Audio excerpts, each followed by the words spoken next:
regular council meeting to order for Monday, September 16th. We have all council members in attendance. We acknowledge that this land is the traditional territory of the Three Fires Confederacy of the First Nations, comprised of the Ojibwe, the Ottawa, and the Potawatomi peoples, and of the Huron-Wendat peoples. We value the significant historical and contemporary contributions of local and regional First Nations and of all the original peoples of Turtle Island who have been living and working on the land from time immemorial. If you're able, please stand for our national anthem.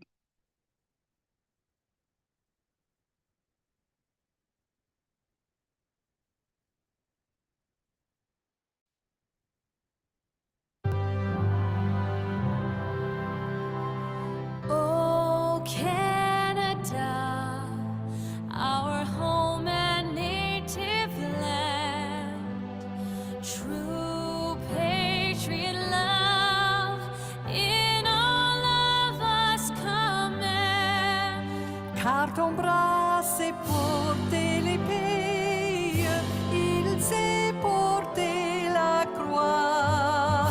Ton histoire est une épopée des plus brillants exploits.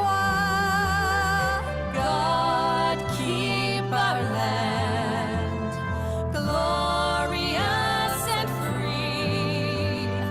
Oh, Canada, we stand on guard for thee. Oh, Canada, we stand on guard for thee.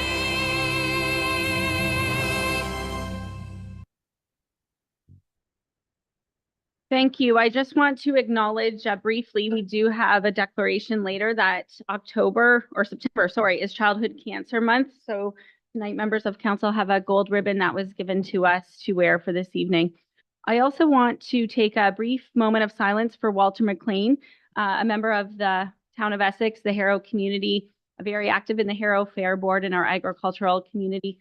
We'll just take a quick moment of silence, please.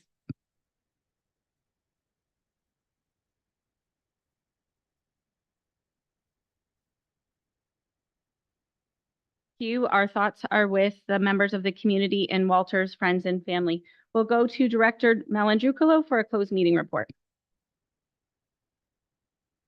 Through you, on Tuesday, September 3rd at 5:30 p.m., council moved into closed session as permitted by the Municipal Act as amended by way of section 239C, F, and J to discuss a proposed or pending acquisition or disposition of land by the municipality or local board for advice that was subject to solicitor-client privilege, including communications necessary for that purpose, and to discuss a trade secret or scientific, technical, commercial, financial, or labor relations information supplied in confidence to the municipality or local board, which, if disclosed, could reasonably be expected to prejudice significantly the competitive position or interfere significantly with the contractual or other negotiations of a person, group of persons, or organization, and to discuss a trade secret or scientific, technical, commercial, or financial information that belongs to the municipality or local board and has monetary value or potential monetary value. Council also met and closed on September 16, 2024 at 4:30 p.m.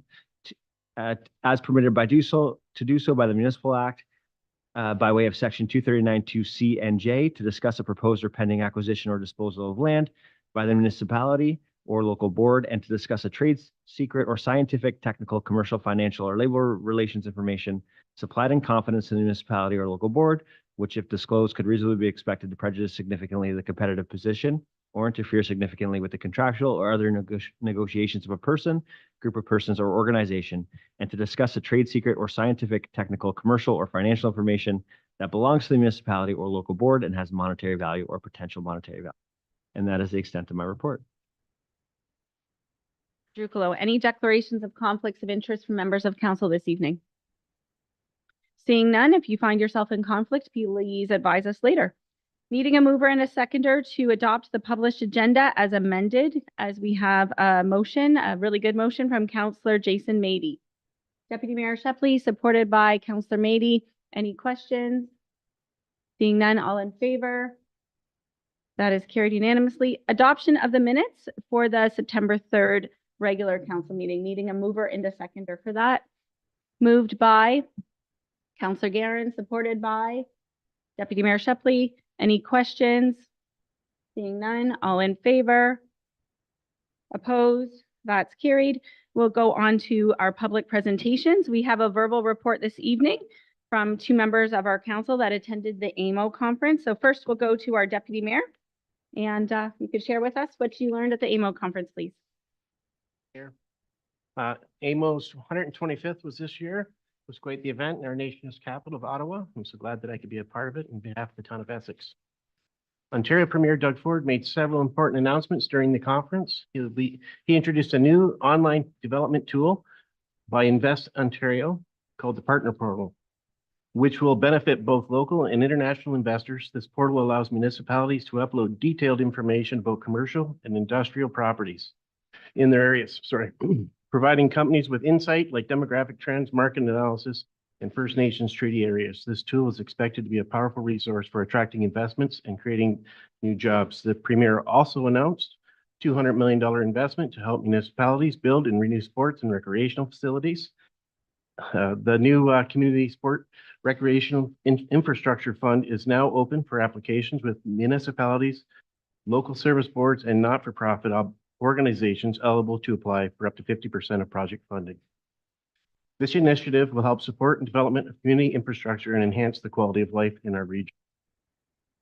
We had some significant flight issues, and we had a last-minute decision. I drove up, and Councillor Hammond joined me, and we had to reschedule some of our ministers' meetings. We've already had a meeting with our Minister of Sport, which was very productive. During the AMO conference, I sat through several key topic initiatives which were discussed for crucial development and well-being of our communities. One plenary session focused on implementing age-friendly communities, an initiative aimed at enhancing the quality of life for seniors. A significant aspect of this initiative is the availability of grant funding. An important update is that the previous requirement for municipalities to contribute 20% has been removed, making it easier for more organizations to apply and participate. Another critical session highlighted the importance of diversifying Ontario's municipal leadership. The discussion emphasized mentorship and succession planning as vital components of strong leadership. This session also addressed the barriers young candidates face in entering politics, but stressed that with proper support, mentorship, there are ample opportunities to engage and empower our youth to step into leadership roles. The County of Essex had delegations to the Ministers of Ontario, one with the MTO, two with the Ministry of Health, and two with Ontario Medical Association. And I would also like to extend a special thank you to our local MP, Chris Lewis, who provided an incredible in-depth tour of the House of Commons. I also had the opportunity to tour the Senate, which was an informative experience. The AMO conference offered valuable networking opportunities, including the Warden's Luncheon, which included county partners, Kingsville, Leamington, and the seven surrounding municipalities, as well as the city of Windsor. During the conference, there were elections for positions within AMO. Mayor McNamara ran for a position, but unfortunately missed his seat by just a vote or two. Councillor Kieran McKenzie, on a positive note, did win his seat that he ran for. In summary, the 125th AMO conference was highly informative and provided numerous opportunities to advance our community's interests and build stronger relationships with our partners in governments and officials. And that concludes my report. Hammond?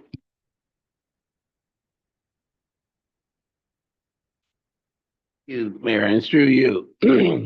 Yes, Sunday morning was full of chaos as our flights were all canceled, apparently due to Pearson's flooding. So at 2 p.m. that afternoon, Deputy Mayor and I headed towards Ottawa. In the rain, I might add. 7 hours of constant rain. After checking in, we retired early and early morning, Monday morning, to register and peruse the exhibit hall. Showcase of new innovative ideas involving everything from hydro, plumbing, construction materials, climate change, IT, AI, and of course, affordable housing options. During the opening ceremonies, we heard from our Premier and his ministers about issues that are impacting every community in Ontario. The need for housing, the infrastructure to support it, as well, the growing need for affordable housing. Tuesday morning session was on urban development and the immediate impact it has on local workforce. and supply companies. The influence of skilled trades, local trucking companies, local businesses, economy and the infrastructures. At our working lunch, topic was on how Ontario hydro system is going to supply anticipated growth in Ontario in the coming years. After lunch, we had a session on affordable housing innovations. One thing I learned is that we have more people that are on the brink of housing than are actually homeless right now. The sad thing about it is once someone enters homelessness, the opportunities to get back are few. This is the big issue that is being predominant in a lot of communities. And our Affordable Housing Task Force, I hope, is going to be able to help sort off any future issues we are regarding homelessness. And that was pretty much our trip. Mayor and Councillor Hammond for attending on our behalf. Any questions or comments from fellow council members to our delegates? Seeing none, I need a mover and a seconder that the verbal report from our council members be Councillor Aller, Councillor McGuire Blaze. All in favor? Opposed? That's carried.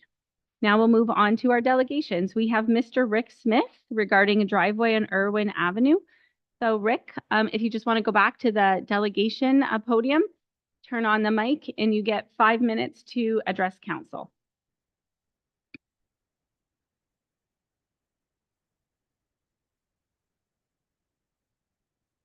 Your worship and council. Good evening. My name is Rick Smith. I'm here to talk about our curb situation from the Irwin Avenue reconstruction. We live at, me and my wife, we live at 137 Vimy Court, which is where the driveway originally was when the house was purchased by my wife 36 years ago. Until it was curbed because they redid the crescent there.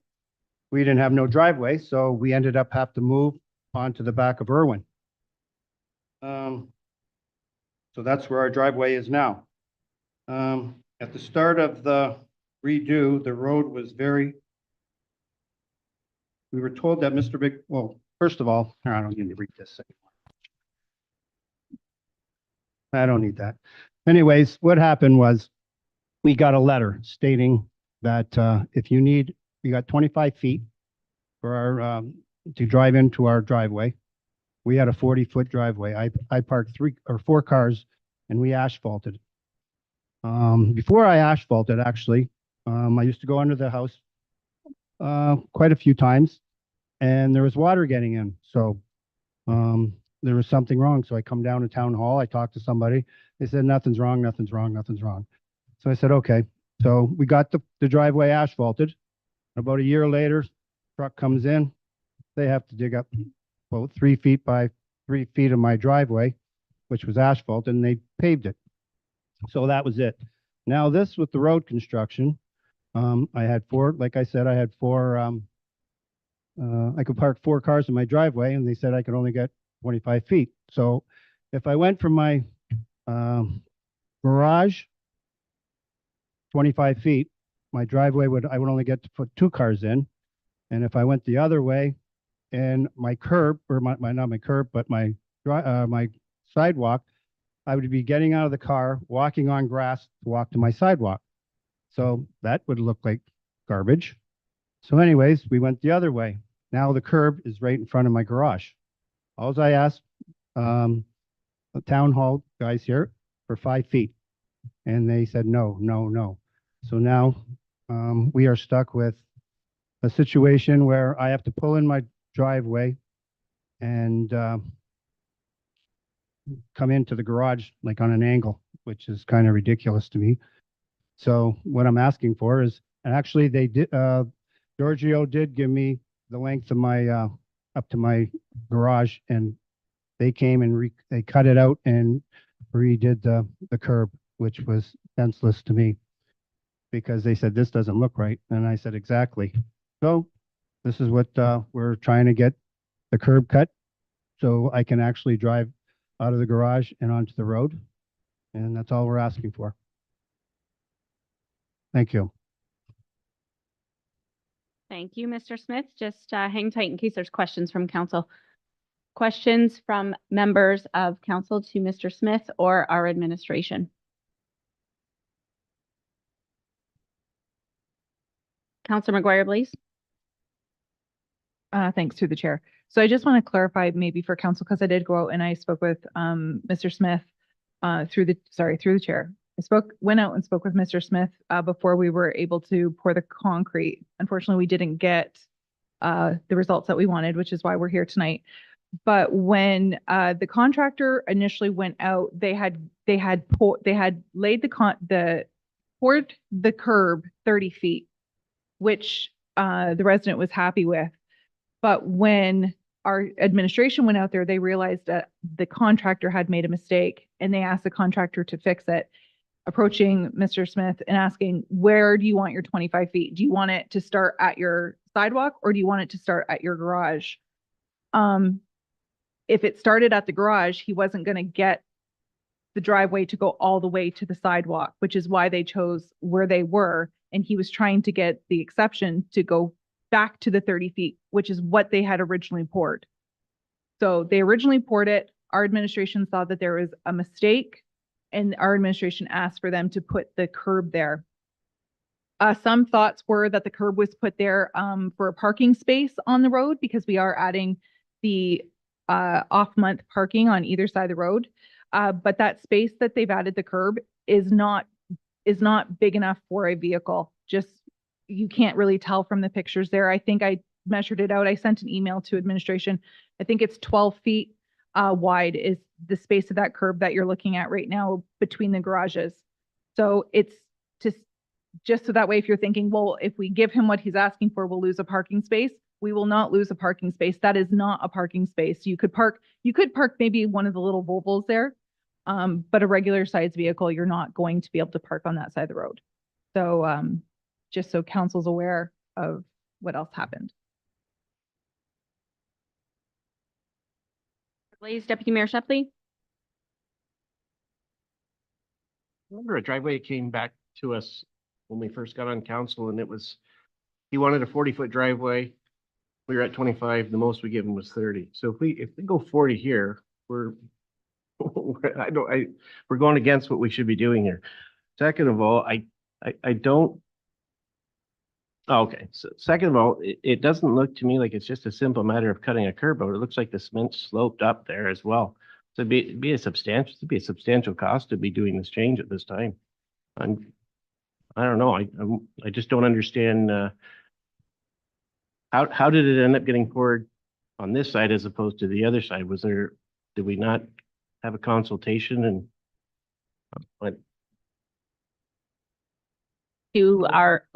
First we'll go to our manager and then we'll come back to you. Manager Nucio. Through the chair, yes, there was consultation. I've kind of gone over some of the notes from Mr. Macbeth, who was the project manager on site. Basically, there was an option given to these residents to either have the driveway where it is now or to move it over to kind of line up with their garage. They chose to have where it is now, which is why it got poured the way it is. I think, like you said, at the time, it was poured at 30 feet, which was obviously an error. And really the reason for that is because we have in the DSM that it needs to be 25 feet, no more than that. If we would have left it at 30 feet, it would have raised a lot of red flags on that street, opening up to almost any resident that wants to increase the maximum size of their driveway width, whether it be at the town's cost or their own costs. There was a number of those discussions too along the way where residents resolved these issues through administration and paid for it at their own costs. But everybody received the driveways either as they were supposed to be poured, whether they were poured the same way they had before or a little bit larger to accommodate their driveways. Because I know in this section, they didn't have curbs at the time. So like Rick had stated, they had a 40-foot driveway because there was no curbs. In that section of road, people kind of parked wherever they wanted to, which kind of gave them that ease to park and have a wider driveway access. So the 25 feet is our standard. That's what we provide. That's what was provided in the situation, and that's what was chosen.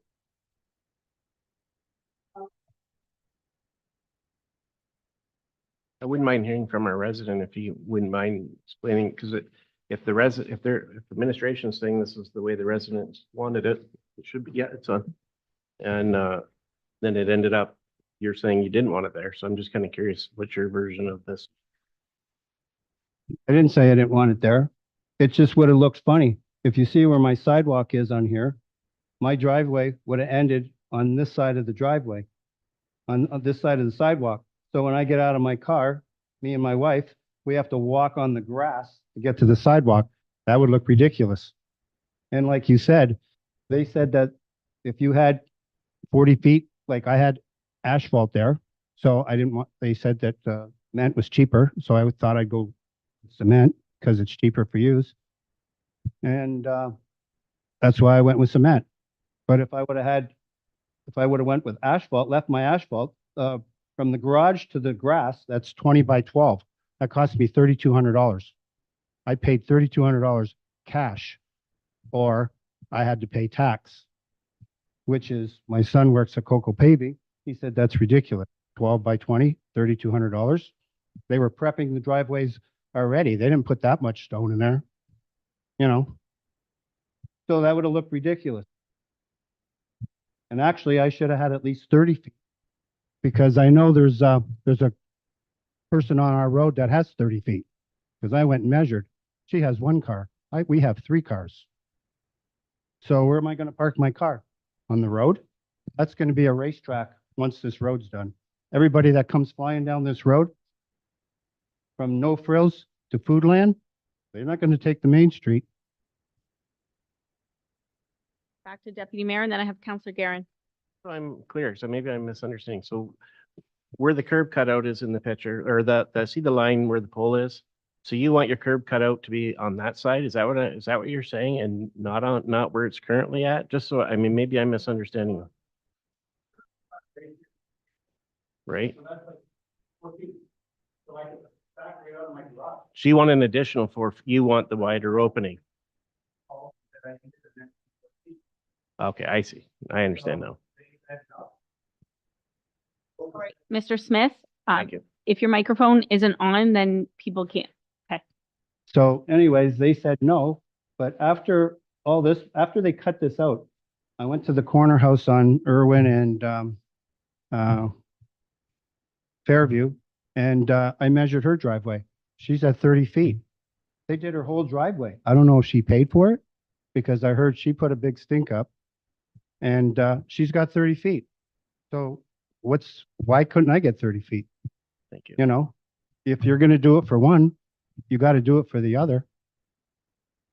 Counselor Garen, then I have Counselor Verbeek. Thanks, through the mayor. Yeah, I too met with Rick, and thanks for coming for us, Rick. A couple questions for Norm, I guess. One we're talking about 25-foot driveways. That is the maximum based on our standard. That's a maximum a driveway somebody can get, but they're not everyone's entitled to 25. How do you distinguish who gets 25 and who, say, gets 13 or 14? Yeah, in the development standard manual, it is 25 feet. So that's top of curb cut to top of curb cut. It's usually dictated, especially in a project like this, would just be your driveway size and what you have for land. So, I mean, in some cases where along this road, there might only be 15 feet between 2 houses, it wouldn't make much sense to give somebody a 25-foot curb cut, because in some cases it might actually allow for a car to park illegally across a sidewalk. You know, you could pull up in front of that person's house and there's a sidewalk there. It's not necessarily their driveway, but we gave them the latitude or the extra width, kind of creates a false sense that you could park there. So in the cases of most of these houses, not necessarily where Mr. Smith lives, a lot of these driveways were a lot smaller. So they were replaced with the same driveway width they had, or a little bit wider to accommodate the driveways they had. Look at that. Yeah, I think I knew when we did this road that come down that and there was going to be some issues, because like Smith said, Vimy doesn't have parking on it. They have to utilize the parking on the back. I'm assuming that's why the parking driveway was taken out originally, is because of the 2 driveway thing. That's what I'm assuming, why they don't have the driveway on the front now, because they had one on the back. Is that correct?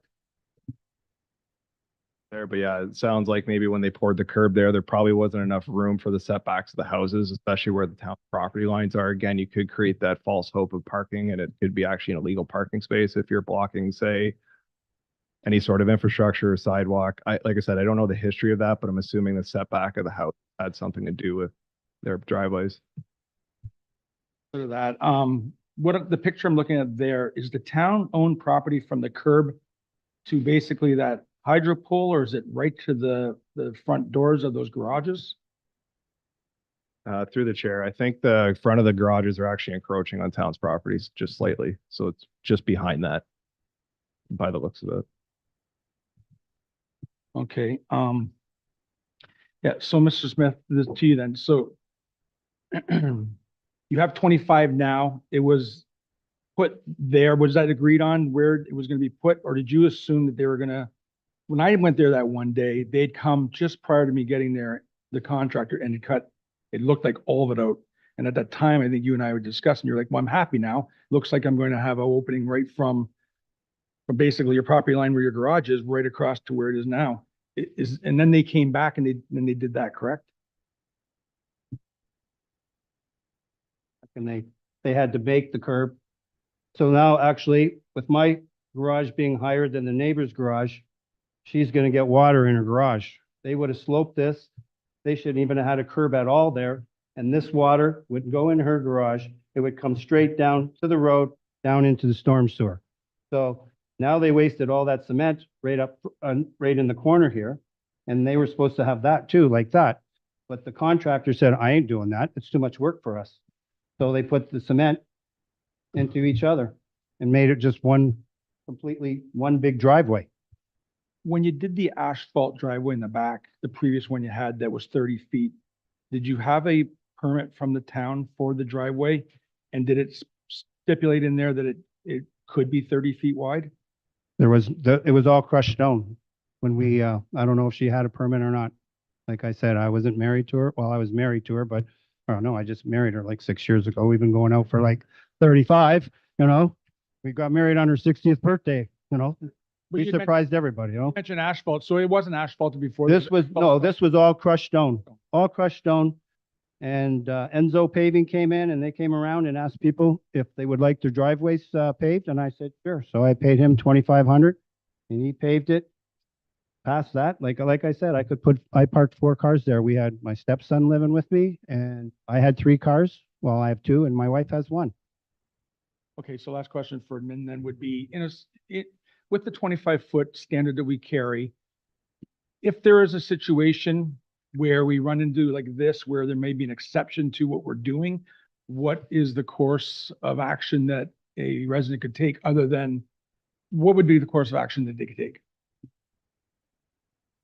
Yeah, this is really the only course of action outside of our DSM standards. So if somebody wants to request something over 25 feet, like we've seen in the past, they can come to council, plead their case, and then council can make that recommendation. Katie. Thanks. Through you, Madam Mayor. So I guess I had a couple of thoughts. Thanks for coming before us, Mr. Smith. So the 25-foot is the max. We know that. We've had a number of these come before us in the last while with requests to go larger. You're saying you've been up and down your street and you've measured another woman who actually has more than the 25 feet. This kind of stirs for me a little concern that I don't know how much consultation Director Macbeth or Manager Macbeth had with the various homeowners, but would we be opening ourselves up to, a lot of people on this brand new street saying, wanting wider driveways now because we're allowing the exception here is one concern. And another is, so we've been told before that sometimes it's not a great idea when we have a delegate that we could just receive the delegate and possibly maybe request a little more information or advice from our CAO and staff on this? Is that an option tonight is, I guess, my first question. Do have several options that we receive the delegation. We're going to do that, and that we request the driveway entrance to be approved or denied, or we request administration to bring us back a report with costs so we know what this cost would actually be. Councilor Berby? Okay, I don't see that one as an option here. That's why I'm asking, because when the time comes, I think that's what the motion I will make. Councilor Mady? Your worship. I remember a lot of the driveways that come in and we're talking about adding to them. So yeah, my first thought when Deputy Mayor Shepley and now with Councillor Verbeek, that the cost of it, normally on those ones, it was still in the gravel state and the homeowner was bearing the cost of whatever decision was made. So I would like to hear the cost on who's going to pay what for this. But my actual question to the administration was that on all those times, what I kept remember hearing was that it was 25 feet from the roadway to the town's property line. Now this looks like it's like it's well bigger than 25 feet in the town's right of way. I'm just wondering how a resident goes about to get that much area that they could pave. Through the chair, so are you saying from the road to the property line in terms of distance? Yeah, if I remember correctly, when we were talking about all the other driveways, as the driveway was cut in, that driveway was only supposed to be 25 feet wide up to the town's property line. Then at that point, it could widen out to whatever it was, but going through the town right of way was only supposed to be 25 feet there. Yeah, that would be correct. I'm not sure if Development of Services has restrictions on lot coverage when it comes to widening out on their property further from that, but yes, that'd be correct. 25-foot width.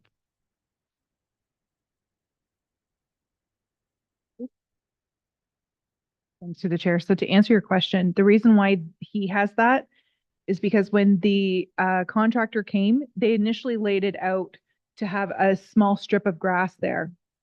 But where the curb cut was before, the strip of grass was only 2 feet wide. And the contractor said, I'm not going to do just 2 foot of grass because that hydro pole's there too. So it was a contractor who made the decision to just do the 2 feet. And then, so they put their frames in and everything, and then they changed the curb cut, which is why you see 4 feet instead of the 2 feet, 4 feet of extra concrete. He has a photo. If you go to the photo where it's, you see the 2 lines. They're right here. This is, see between there, that was supposed to be grass. And that was the initial curb. That was, that when the contractor started, that is what the curb looked like. And that was the grass. And the contractor said, I'm not going to do it like this. I'm just going to put it all concrete, that little space. That's what I was told. Okay. I think Councilor Mady's referring to something else. He's talking to like basically concrete coverage on the town right of way. Yeah. Okay. No, like Councilor Guerin. On the town-owned property, the driveway can be concreted and poured if he's allowed 25 feet. Then once it gets to the property owner's property, he can open it up. This case here, whether they do that 2-foot strip or not, from that garage door over is larger than 25 feet, I think is what you're alluding to. And it's all town property. So he's asking why it's all cemented on town-owned property. It's greater than 25 feet on town-owned property. Hammond. Pardon me. Oh, sorry, Mr. Nucio. Trying to help clarify that. I guess I misunderstood what you said there. So you are correct. He does, in theory, have a wider space there because of that grassed area. Typically that wouldn't happen, but we didn't see it as a benefit for the homeowner to have to cut a 2-foot strip of grass. So in essence, they are supposed to have 25 feet through the right of way, which in this case looks obviously a little bit wider. And then I will seek a direction from council. Yeah, just one question, and it looked like the previous picture had what I consider to be more appropriate. You got 2 garages with side by each, with two doors, why is there not like a 50-foot driveway in front of the two garages to accommodate both of them? Mr. Nucio? Sure, again, in this situation, it does seem odd. I'm not sure if that was a project design or why we, even in the other picture where they formed up, where they just had the small piece in between. This was kind of left, in my opinion, to the residents to choose where they wanted that 25 feet at the end of the day. Whether it was there on the other side, and from what I understood, the residents wanted to be able to park two cars beside their house or beside their garage, which in this case allows them to, giving them the 25 feet that's required. And that's what was put in place now. So that's what you can see right here. So that's my understanding as to why it's like that. As to why it didn't just go 50 feet right across, I'm not sure if that was a choice between the two residents, or maybe they did want some separation or project design, but that's not necessarily what we're discussing right now. Okay, well, thanks. But aside from the 2 feet that was in between those 50 feet, I think for the most part, it was correct the first time, as opposed to what it has been the result of collaboration, apparently. Prepared to make a motion? Through you, Madam Mayor. But yes, my motion is that we receive the report from the delegate and that we ask administration to come back with a little bit of a report, costing report. And also, is there any risk to opening this up to a lot of other residents saying, hey, I want 25 feet, I only have 18, and we have to start cutting up our brand new road? Motion to receive the delegation and to ask for a report. Counselor Mady, any questions to the motion? Deputy Mayor Shepley? This information that you're wanting what it will cost us to change it, or what the cost will be, and then we can decide who's going to pay for that at this. Is that what you're suggesting? Because to me, the way it sets, I'm good with the way it is. I think the property owner's got enough. They've got additional town property they're using. They've got a 25-foot opening. I'm happy with the way it is. I'm right now would deny the request. That's my position. Okay, Counselor Garen? Yeah, through the mayor. Well, I'm not overly happy about it. I mean, I think we have to follow our development standards policy. The roads were done. There was negotiation apparently done between the town and the residents prior to.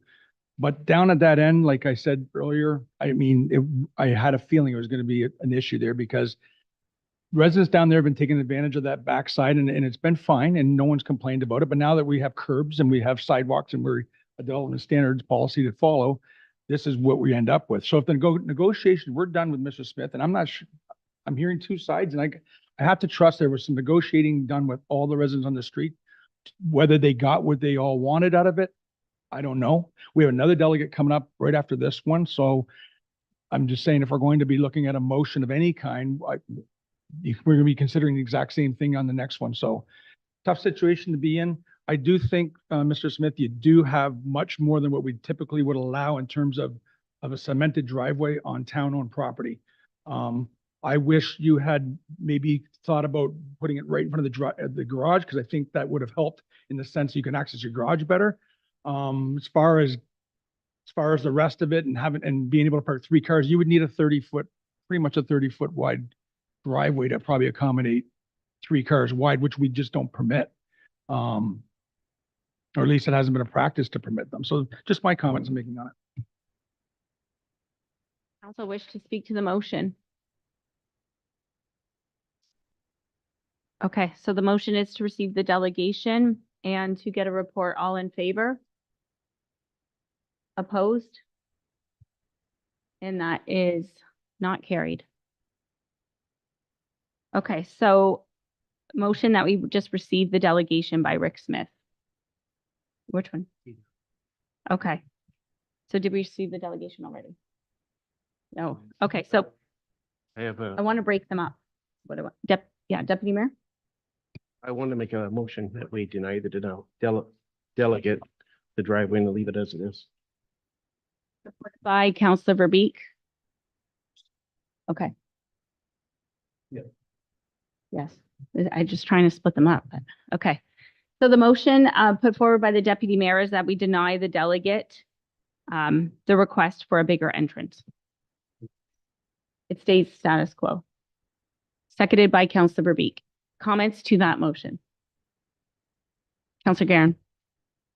Through the mayor, yeah, the only comment I'll make is that at this time, the way I'm looking at it and listening to what the administration is saying, I have to agree with that motion. Or we're going to be in a situation where, because there's some hardship down there that others up the road don't have, we're going to be in a situation where we're going to be coming back possibly meetings after this, dealing with other driveways, not just on this street, but all of our new reconstructed roads. So I'd have to agree with the motion. Any other members of council wish to comment towards this motion? Councillor McGuire, please. I don't agree with this motion, only because this delegate did try to have the changes made before the concrete was poured. He reached out to several of us. We were out there for, it was days before it was poured. And it just, the time that it took for an answer to come to us. I mean, I was on the phone with Kevin as they were pouring concrete, trying to get him the driveway, the curb cut where he wanted it. So I think there was miscommunication here. I think that the curb cut was like in 3 different places, and I don't think it's fair to the resident that I don't feel that it's fair that it ended up where it is when he was trying to get it fixed the right way before. So I'm not for this motion. Councillor Garen. Just to Councilor McGuire Blaze's point, there might have been some flip-flopping going on, there may have been some negotiating going on, but if we allow what he's asking for, we're basically saying we're going to give him larger than 25 feet. It's not a matter of moving 25 feet one way or the other. It's a matter of now making it greater than 25 feet. And that's all I'm dealing with.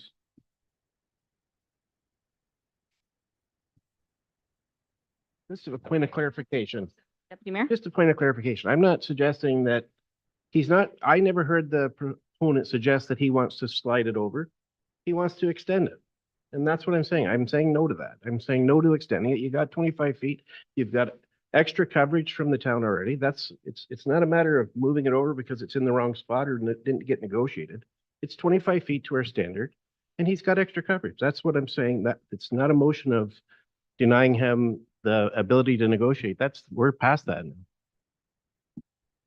Hammond, you'll have, and then Councillor Mady, you'll have the last word. Can I ask the delegate, what was wrong with the original cut of the driveway? The original one that was put in? Councillor Hammond, we have a motion on the table at this. Well, can I ask? All right, never mind. Mady? Mayor. Yeah, if the curb cut would have stayed where it was and we were still giving away all that land, the driveway still would have matched up to the sidewalk. Because it's over now, I gotta believe there was some back and forth with the town. And my biggest concern was who's gonna pay for it. I'm not against giving a little bit extra room, but I don't think the taxpayers should have to pay for this again. And if we can't get a report on it now, then I think the only choice we have is to support the motion that's before us now. On the table, so you're unable to speak to it anymore. Can you please turn the mic off there? Okay, so the motion on the table is to receive the delegation and to deny the driveway request that was made by our deputy mayor and supported by Councillor Verbeek. All in favor of that motion? And opposed? Thank you for coming. So we have another delegation now, same thing. Mr. Fraser.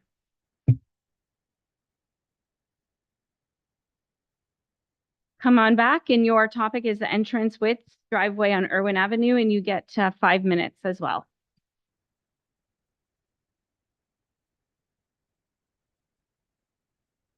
Thank you, Worship. Okay, so my original driveway cut, when I originally applied to put a driveway into my house about 5 years ago, I was permitted to cut the curb 25 feet. Beautiful. My driveway is 19 feet wide. Okay? The town has explained to me, David, we had several conversations. They were shortening my driveway width because 25 feet puts me over what my driveway is, and somebody could very well park on the boulevard, block the sidewalk. I totally understand that. My issue is that my driveway width right now, oh, there's no picture up. But anyways, the pictures I provided, the driveway width is 16 feet 4 inches right there. And the usable entry is only 13 feet usable. So I approached, as you can see, I took the pictures before the concrete was even poured. This is not right. I'm losing 3 feet of my driveway. And it's not even the size of my driveway. So this driveway is another house on Irwin, the other side of Bryan. Where the driveway is poured, he has full usable entry of his driveway. The usable entry is the same width as his driveway, and it flares out. The town has even poured their parking lot, which is on the same block I live in, with a flared out entry. But all the residents in this block do not have a flared out entrance. We all lose 3 feet. I have talked to several neighbors. There are some I haven't been able to get hold of. I did give the clerk some signatures of other residents that are upset that we're all losing 3 feet of our driveway access because we don't have usable entry like everybody else does. When I brought this to the town, I was told, too bad, that is acceptable. I'm sorry, that is not acceptable. That's what administration is telling me. So then when I brought up the fact that my driveway is only the opening, they shorted the boulevard to 16.4 instead of the 19 feet of my driveway, because my driveway goes right from the house, 19 feet over. Administrative told me, well, you wouldn't use that 3 feet closer to your house anyways, so don't worry about it. In the picture I did provide, there's another picture. I do use it because I do park my camper in the driveway, which is the main reason for putting the driveway in. And I also have a motorcycle that parks next to it. So I do use that 3 feet. The picture is submitted. There it is there.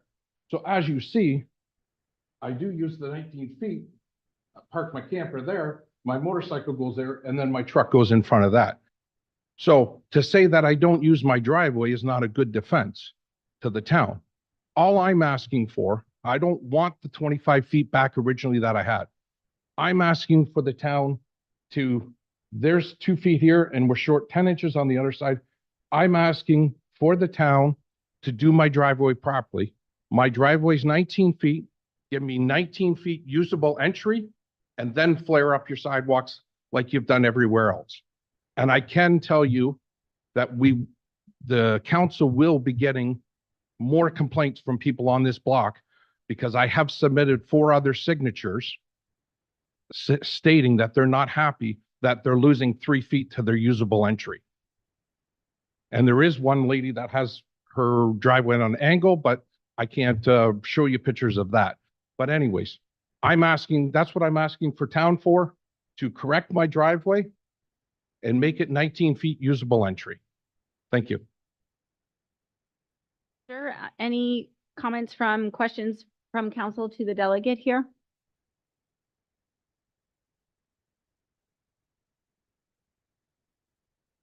It's your meeting, council. If not, we receive the presentation and we approve or deny. Councillor Garin, then Councillor. To the mayor. Yeah, so I met with John as well and spoke with administration as well.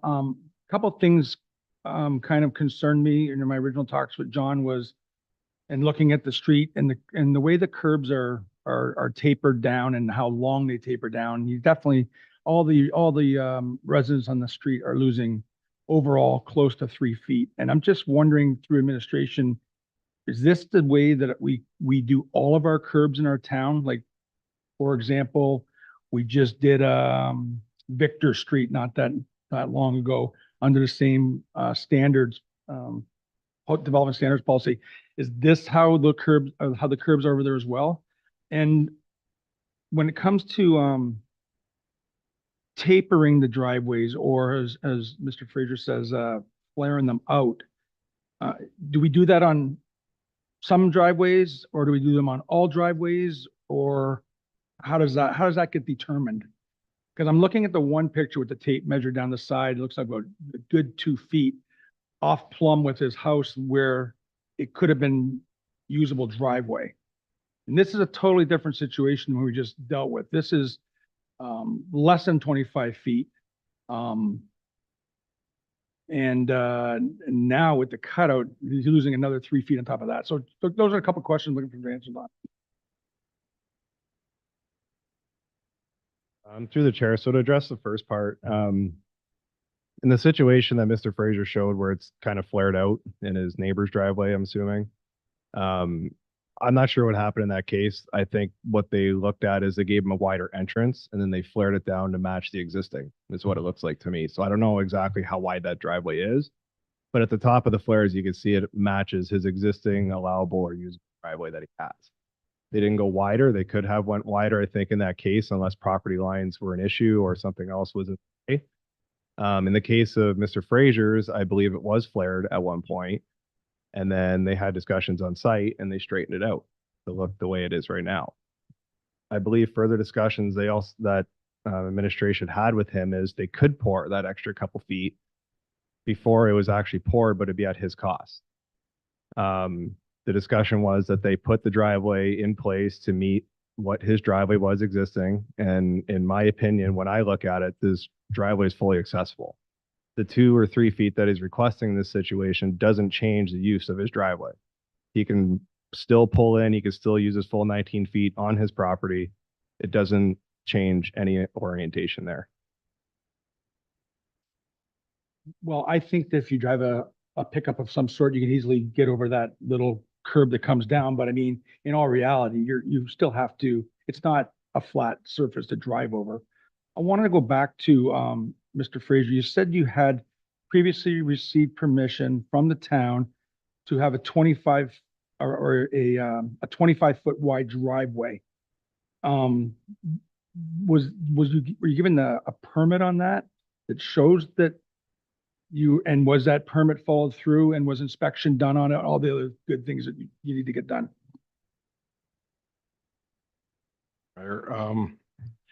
Yes, so when I originally applied for the driveway, I was originally told that the town bylaws where I had to keep my driveway 1 foot off the property line, which is why I went from my house 19 feet over. My property line is technically 20 feet from the house.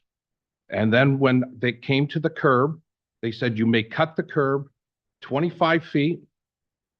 And when I put the gravel down for it, because they were planning, it was in the plans to do the road, they said, we don't care how far down you dig on your side of the driveway, but on the boulevard, I had to have the contractor dig 24 inches and lay the base down because of eventual road construction. So I did that for the full 25 feet. I created the base the town wanted. I had the 25 feet.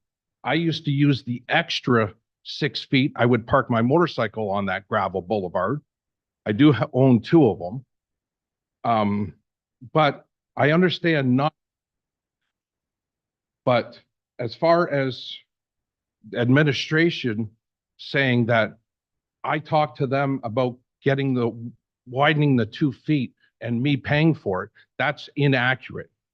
When I spoke to Mr. David Macbeth, like I said, before this was poured, I was originally just saying, fine, if you want to shorten me 3 feet on my driveway, give me 3 feet usable opening. Flare it out like you've done your own parking lot. This parking lot to town hall is flared out. Not a single residential driveway on this block is flared out. The next block, they're all flared out. Why? I can't understand why we have to lose 3 feet of our driveway, of usable driveway, because of an error. And when I spoke with Mr. David Macbeth at my house, he did tell me if I wanted to cut the curbs properly and get 16 feet of usable, go ahead and do it, but it's at your cost. Why do I pay? Why do I pay to fix the town that didn't cut the curbs properly? Okay, so to those points, that's where I'm kind of grappling with a lot of this whole deal, because if you had something from the town that said you're permitted to cut it out in 25 feet wide, I would love to see that, because we got something we can go on. We don't think when we redo roads that you should get anything less than what you had before. We've been assured by administration that throughout this whole process, early in the process, they've had communications with the residents and spoke with the residents. I'm having a hard time believing that the town just went in there, designed it, didn't consult with you at all, and then just put in their driveway at whatever size they want to do. I don't understand that. Maybe an administration can talk to it, because I don't understand. If somebody had an actual 18-foot driveway, forget about getting the extra from building departments okay to cut out more. Let's just say you had 18 feet of driveway. We go in and give them a 16-foot driveway. I don't believe that we would have done that. And surely if we were going to do it for a valid reason, we would have had that consultation with that resident. So I just want to hear from administration, what's going on with this particular property? Sounds like a lot of hearsay and back and forth stuff. That would have been myself that would have administered the permit for Mr. Fraser when he originally looked at this. I believe he did have 25 feet, and that was our discussion at the time. And obviously the condition of that road was poor at the time. I think at the time, though, you had a wider driveway. I believe it went more to the front of his house. Kind of more what we're discussing. We don't want today for people to park illegally on a sidewalk, potentially, if you have that extra room. That was that case. In the case of this, I believe Dave or whoever was on site that dealt with Mr. Fraser, looks like they put it back exactly how or what he has for allowable driveway width. You can't put 25 feet here, or you could put 25 feet here, but you'd have to flare it. And it would have to move over, because if you were to go, let's say, to the left side of this screen, if you went 25 feet wide, you'd be on the other neighbor's property. So you don't have room for it. And to go the other way with it gets into the contradiction of what I'm saying is you give that perception that you could park there, but you can't. So the driveway that is there now and the curb cuts that are there now suits the driveway that he has. I know in this case, he's saying he has 19 feet. I don't disagree. He does have 19 feet on his property. The way the driveway is set up absolutely does not stop him from parking in anywhere in that 19 feet on his driveway.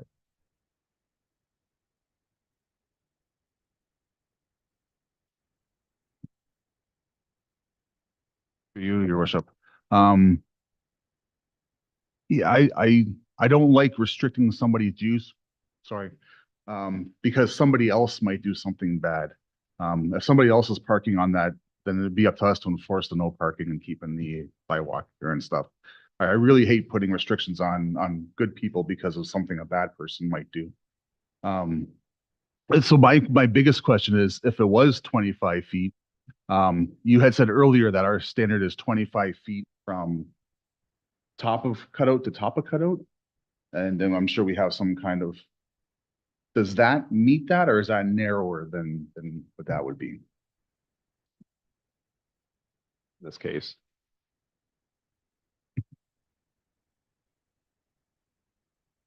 Council, it sounds like we have different contractors doing different types of curb cuts. So I'm wondering if going forward, we could have like the preferred curb cuts, because I think that if the curb cuts were flared, we wouldn't even be having this discussion here tonight. It would be a whole other discussion. Mr. Nucio? Clarify, it's not a different curb cut, it's just a different style of the approach. So they may have, so they may have gave residents the full 25 feet, top of curb to top of curb, but they flared them down to meet the requirements for their property. Is your desire? We have two things on our agenda: that we receive the presentation and that we can request it, that the driveway be approved or not approved, or that we can get a report from administration on costs. So a couple decisions from council.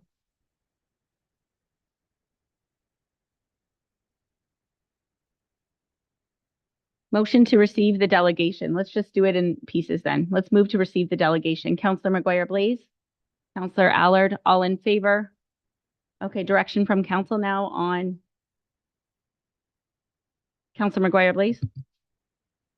I'm gonna put a motion forward that I think we need to know the cost. If we have four other people signing this, and we may potentially have four other people come back to us with the same issue, I think we need to discuss costs and who's gonna pay for it before we approve anything. So through the chair, my motion is to request a cost to flare out Mr. Smith's, Mr. Fraser's driveway to the full 19 feet.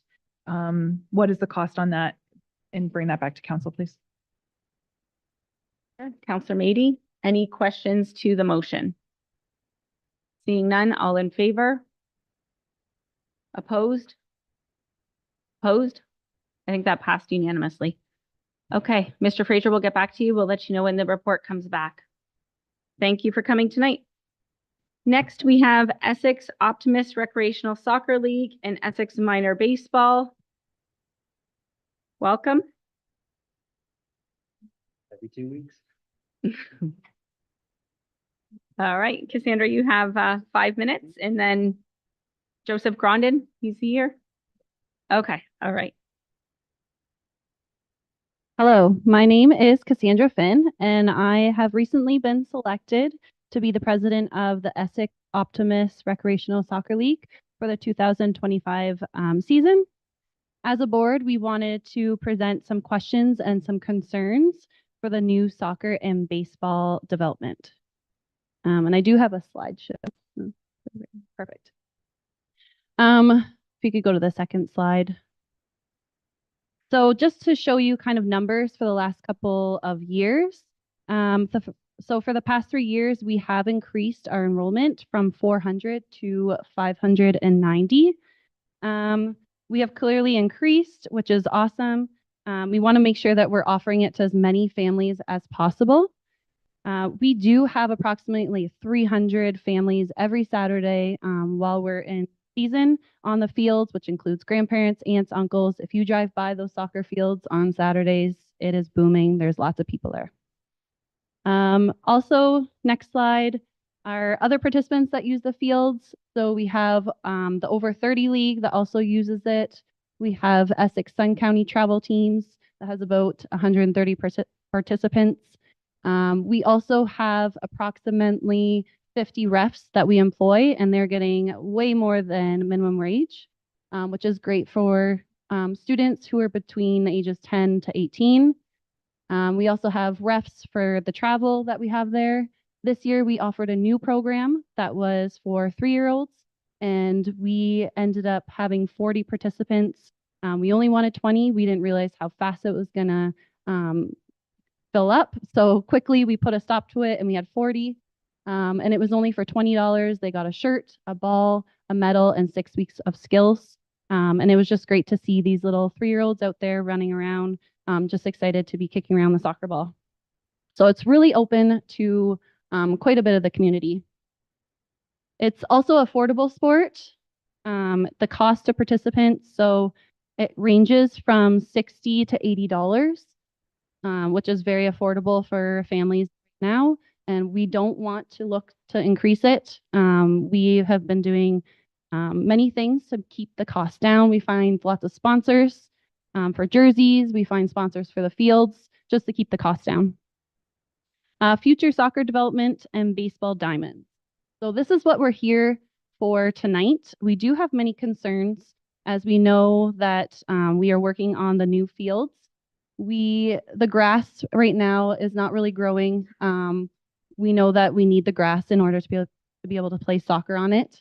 And we know that right now we're relying on the nature because there's no water source there. So that's a huge concern that we're hoping that we can bring to council.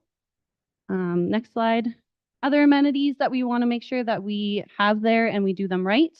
Again, water source. We have a trailer right now at our field. We offer a concession stand. We keep all of our equipment there. And if we were to move to the other fields at this point, there's no electricity.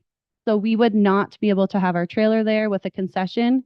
And we make lots of money, but we use that money to give back to the families at the end of the season. So it's not just to make money for us, we actually give it back to the community. And it's, you know, they have water, they have food while they're there all day on Saturday. We also we're going to need a sewer system once we have the building. So that's going to be a big cost that we want to make sure that we do right. Parking is another thing. I did talk to Jake about this, but he says the parking there is actually bigger than what we have right now, but there's no overflow out there. So right now, when we are parking on Saturdays, there's a huge concern about parking. We're using the school. We're also using the baseball parking lot there. There's road parking where the new soccer fields are going. There is no overflow parking. It's just going to be that one spot for now until we are able to put the other parking spots in. We also have the building that we want with the washrooms, concessions, storage for soccer and baseball, because since we're eventually all going to be there. This is something that we want to make sure that we do right. We don't want to just, you know, throw a little bit of money at it. We want to make sure that it's done right. And this is going to be there for hopefully 100 years. And we want to make sure that we don't have to eventually continue and add on. When you go to Leamington facilities, they have this beautiful facility, but they only have 3 washroom stalls. And when they have tournaments there or anything, way over? One sec. Okay. Council, can I have a motion to extend Cassandra's, Councilor Verbeek, Deputy Mayor Shepley by 3 minutes? Thanks. That's All in perfect. favor? That's carried. Go ahead. Okay, I'm almost done. There's only 3 stalls. So there is a huge lineup. Kids are trying to like rush between their games and families, and there's a huge lineup.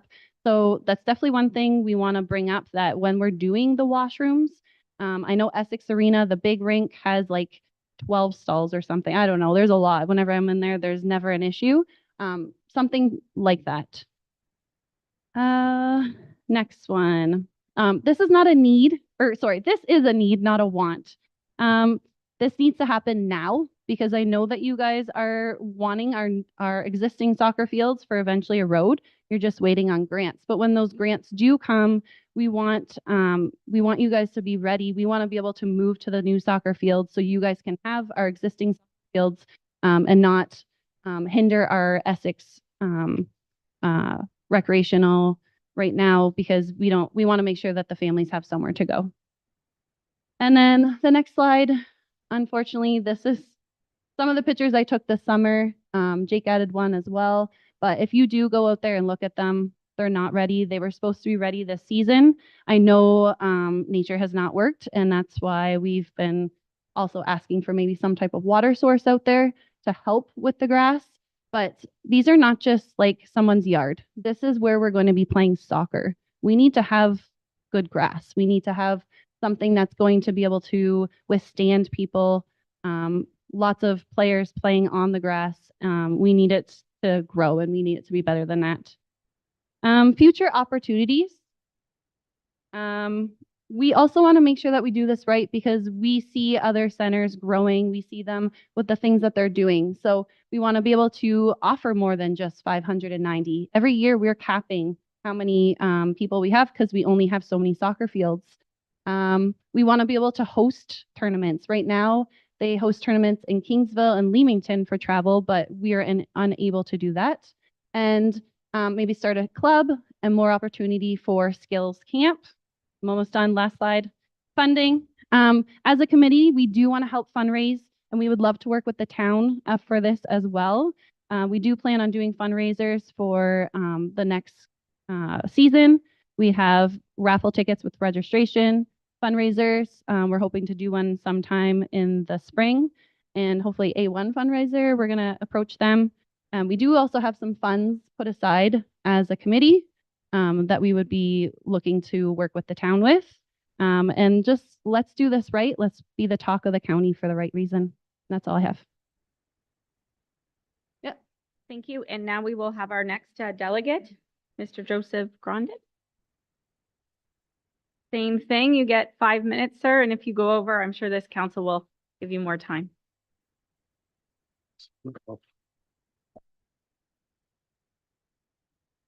Thank you, Your Worship and Council, for giving me a chance to talk. I'm just here to support Cassandra Riley.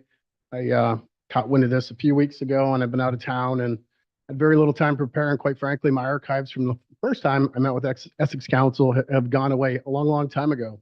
I met with Essex Council in 2008, November, because we lost 3 diamonds at the former Maplewood Public School when the new school was built.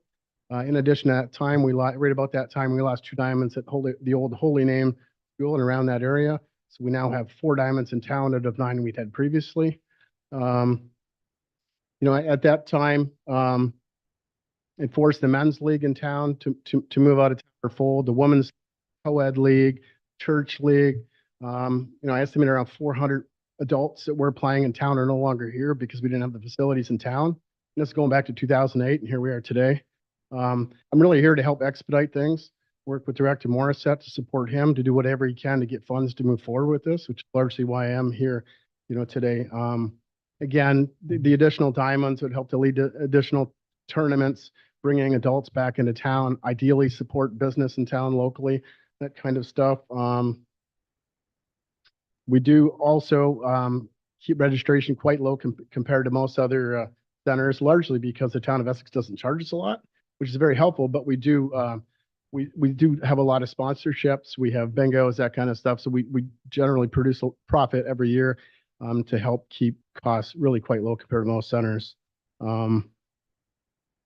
We've had just a lot of and such. One time, I believe we actually an AGM in 2011.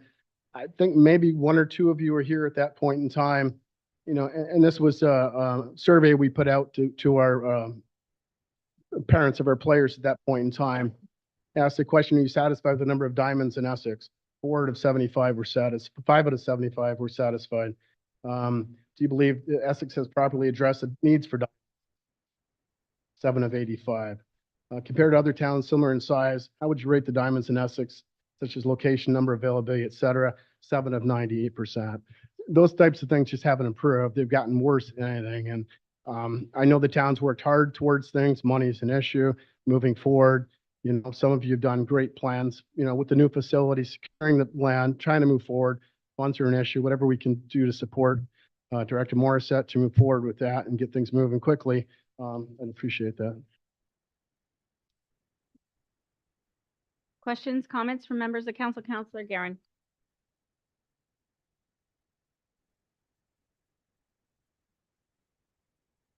Thanks, through Mayor. Well, thanks for coming before us. One correction, we've needed this actually 20 years ago, not today. And I don't think it's been a fault of anyone's or any past council. It is a lot of money, and we identify it, and we are working on it.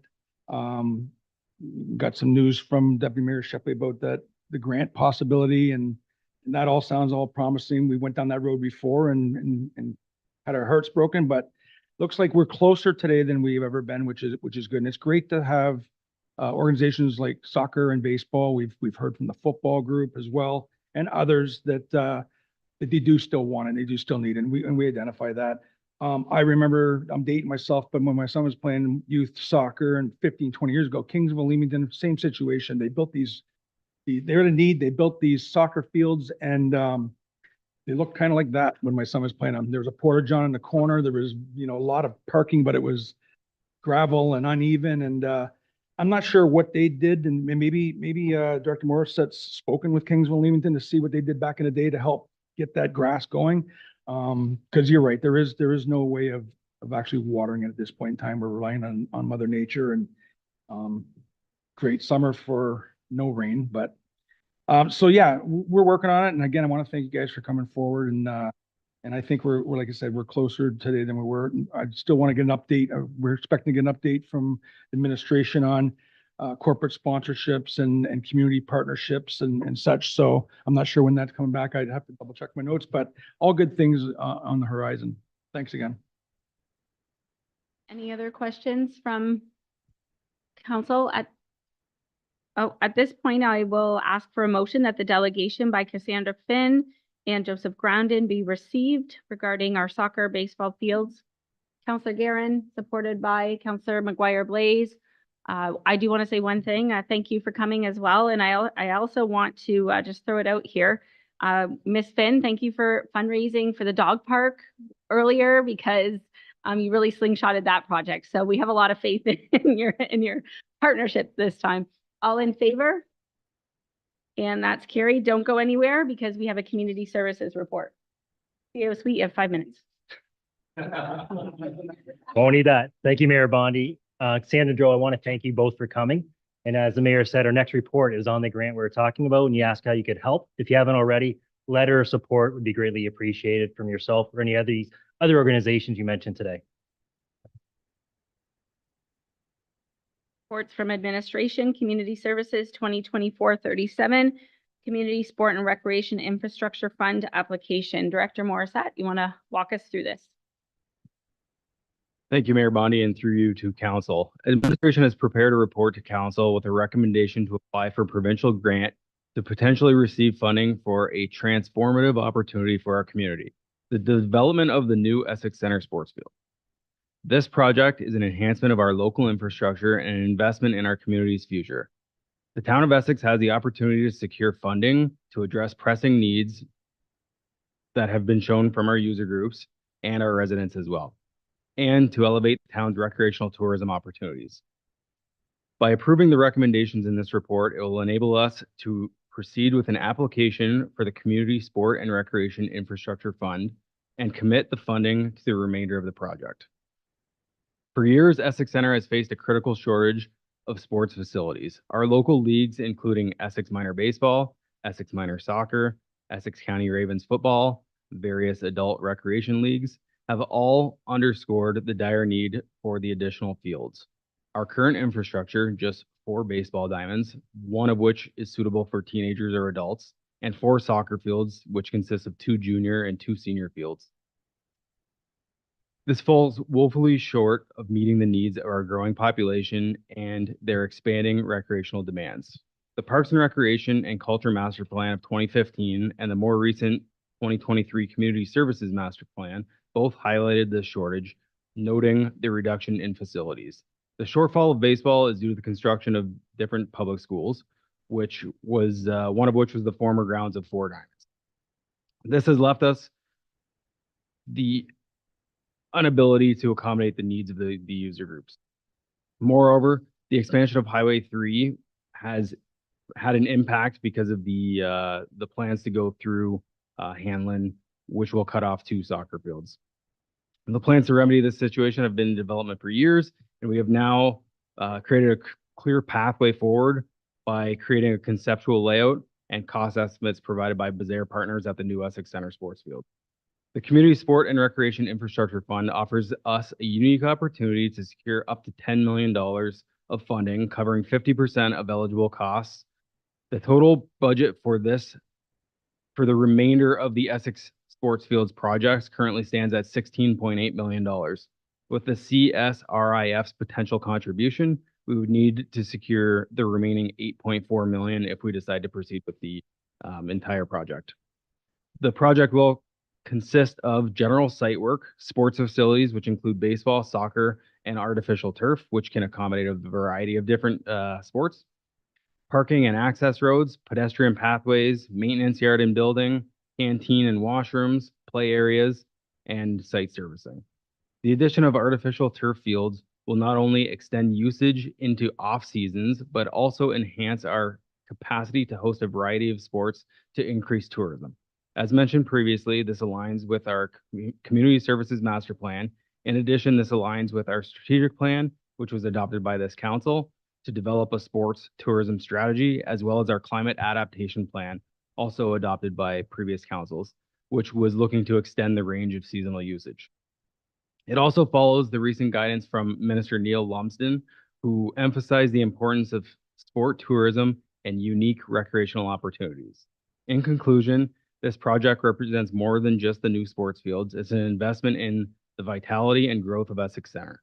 By approving this resolution, you're supporting the creation of a premier recreational hub that will serve our community for decades to come and enhance our town's appeal and address a long-standing need for our user groups. As part of our strategic plan, administration is bringing this recommendation forward to council to submit the CSRIF application and commit the necessary funding if we are approved. If approved, this funding is given by the provincial government. We can turn this vision into a reality and provide our community with the facilities it requires and increase the tourism opportunities to assist our local businesses. However, if council chooses not to proceed, administration will continue a phase-in approach in yearly budgets. With that said, I'll now pass it to Kate, Director Kate Jurusevich, who will go over the financial consideration. Thank you, through the chair. Table A within the report displays the proposed funding plan for the $16.8 million project that Director Morissette has described. It shows that 50% of this project, if successful in the application, would be funded from grant monies. This equates to a potential grant of over $8 million. The other 50% would be funded from land acquisition reserve in the amount of $780,000 and the development charge reserve for $7.5 million. The use of the DC reserve was confirmed with our consultant, economists Watson and Associates, who currently prepare our development charge bylaw. It is anticipated that by the time the funds are required, the land acquisition reserve would have sufficient balance as a result of selling certain town-owned surplus lands within Ward 1. The development charge reserve can be used as this project was included in the development charge study as it was considered due to growth, which is what development charges are meant for. A reminder, the development charges are charged to developers and used to pay for growth-related projects within the municipality. Projects like this are the reason that we have development charges in place. A similar funding model was implemented with previous councils for the Essex Sports Complex. The current balance of the development charge reserve for Parks and Rec is roughly $2.2 million. We would apply $1 million of that towards the project for a net internal debt amount of roughly $6.5 million. The proposed internal financial plan would use the landfill reserve to fund development charge reserve, and as development charges are collected, we would repay the landfill reserve. So internally, we ran a scenario that predicted a 20-year payback from development charges to the landfill reserve. And this would be with all the applicable interest rates in place. That is considered conservative as we use the last 5-year average of collected development charges. Obviously, it should be noted that repayment is dependent on growth and the development charges collected. So if we have a high development, it could be repaid faster, perhaps within 15 years. And the provincial government is currently focusing on housing, so that could very well be the case. But it should also be noted that should development cease and become stagnant, it could be a longer repayment period. An analysis was performed and the current landfill reserve can support this loan throughout the entire forecasted debt period and would still maintain an average balance of approximately $10 million in the first 10 years of the scenario and then upwards after that point. It should be noted, though, that within the first 5 years of this plan, the landfill would be limited to fund other initiatives. So we would be using a large capacity of it in order to fund the sports field. Sports grants for large-scale capital are very limited and have only been offered 3 times in the past 57 years. A reminder that for over the past 5 years, the town has been working towards a finalized concept of the new sports fields so that we are ready to apply when grant streams come available, such as this. This is a high-level financing plan, and it was presented for application purposes only. So should council approve submitting the application and the town become a successful recipient, a detailed forecast and finalized funding plan would be presented at that point. As the grant monies awarded could be lower, we would then propose perhaps a reduced concept plan to council and how that would become funded. But this model would still exist regardless of the dollars received. So development charges would still be the main funding source of this project. Should council have any questions on the financial details, I'd be happy to answer. Thank you, Director Jurusevich. Deputy Mayor Shepley. Mayor. So if we were to approve this project and are we the money that we're going to be taking from the reserve, does that affect us doing roads? Does it affect us doing any of the things that we generally plan on doing on a regular basis? Through the chair, we currently don't use the landfill reserve for any of our asset replacement program. So that all of those come from the asset management reserve. Same being for the town expansion or any of the other things we've got going right now, this wouldn't affect any of those adventures at all. That is correct. Question to Director Morissette. Are we looking at, in our application, going to like a turf field anywhere in the facility since it's hard to grow grass? Mayor Bondi, so this application, based on our meetings with the provincial representatives, was to focus on tourism and try and attract as many different groups as possible and extend our season. So this plan would actually have 2 turf fields in it. Aaron? Through the mayor to Director Morissette. Turf fields would accommodate both soccer and football. And field lacrosse and flag football and anyone else that would be willing to play on it. To Kate, on the dollars, the grant is up to 50%, not necessarily going to, in this example, showing 50%. And then borrowing the funds from the DC reserves. If we get 25%, how does that impact? And if we get 0, what's the game plan? Through the chair, if we got 25%, Director Morissette and I would work on a reduced concept plan. So we would reduce the scope to make sure that we were in line with the awarded funds. And if it was $0, we would continue on with the phased-in approach that we've been using so far. So introducing it in council deliberations each year. Further that through the mayor. So we would not, if we can use 8 million, if the grant flies by us, it's done. But if we can use at 50%, 8 million now from it, why couldn't we still put 8 million towards it on the phase-in?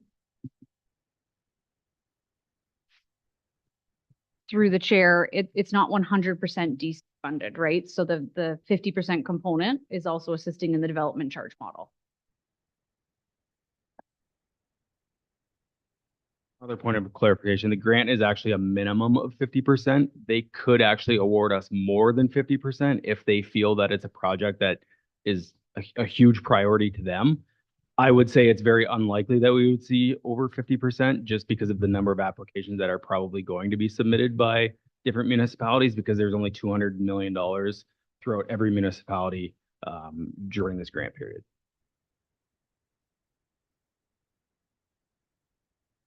Questions from members of council. So we have a decision in front of us. CAO Suite, looking. Just one point, with this grant, it's the second stream is for capital. I don't recall you mentioned this, apologize if you do, but just so council is aware, when we did meet with Minister Lumpson, he did stress it's a first come, first serve on this one. So the sooner you also get your application in, the better, right? Because once the funds are done for that stream, they're done. We did ask, do you see it another year, 2 years that they'll come back with a sport capital grant? He wasn't too positive on that part. So we're not sure when the next opportunity may come. Yeah, what was when you spoke to him, what was the timeframe on approvals? You can get them in as early as you want, but what were the timeframes on approvals? Mayor Bondi, yeah, it wasn't asked at that meeting, and we met with our local rep, and they figured a 3 to 4 month turnaround. Even though we didn't meet with the minister at AMO, I want to thank our CAO for his fancy footwork when we got back, because he was in the area and CAO Suite got a hold of him and we met with him right here at Town Hall and we got like 40 minutes, not just 20 minutes. So we have his attention. He's listening. He likes what we're doing here in terms of sports, tourism, and how we're growing. So in front of us, we have, I need a mover and a seconder that the community services report be received and that the following resolution be approved by council for the purposes of confirming funding for the Community Sport and Recreation Infrastructure Fund, and that council approve the submission of the application, and that council of the town of Essex, if we are successful in receiving 50% of the eligible CSRIF costs submitted up to a maximum of 10,000 and the project budget 10 million, Oh, we wish. And the project budget, 16 million.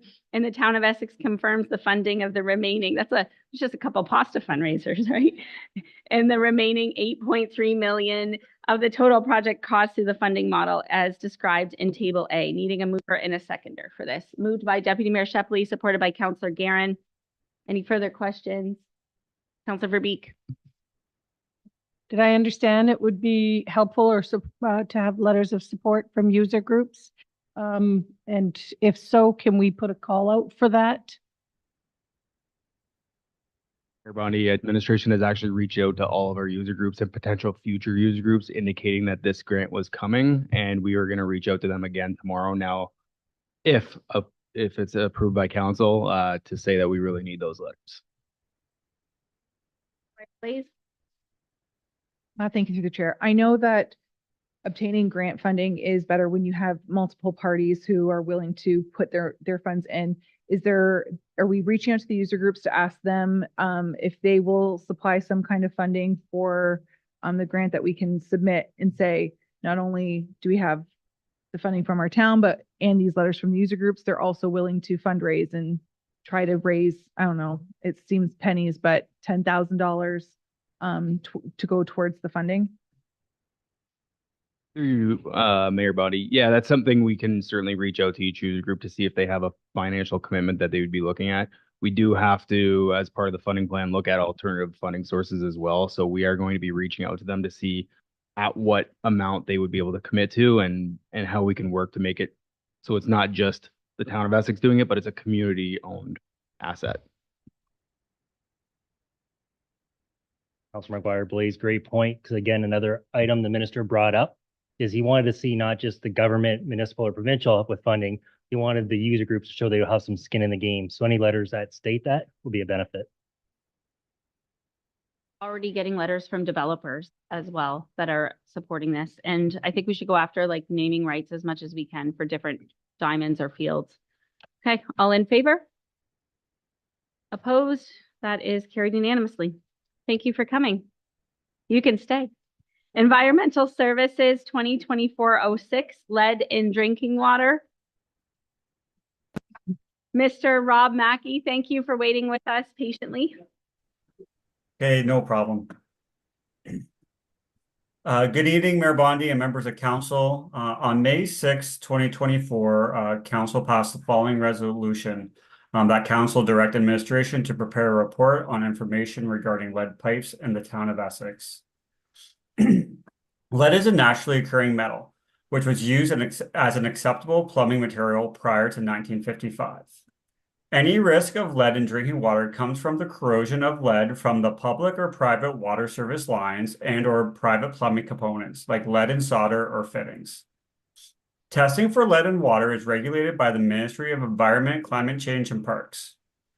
In accordance with OREG 170, the maximum allowable concentration for lead is 0.01 milligrams per liter, or 1/100th of a milligram per liter. This is a legislative requirement under the Safe Drinking Water Act.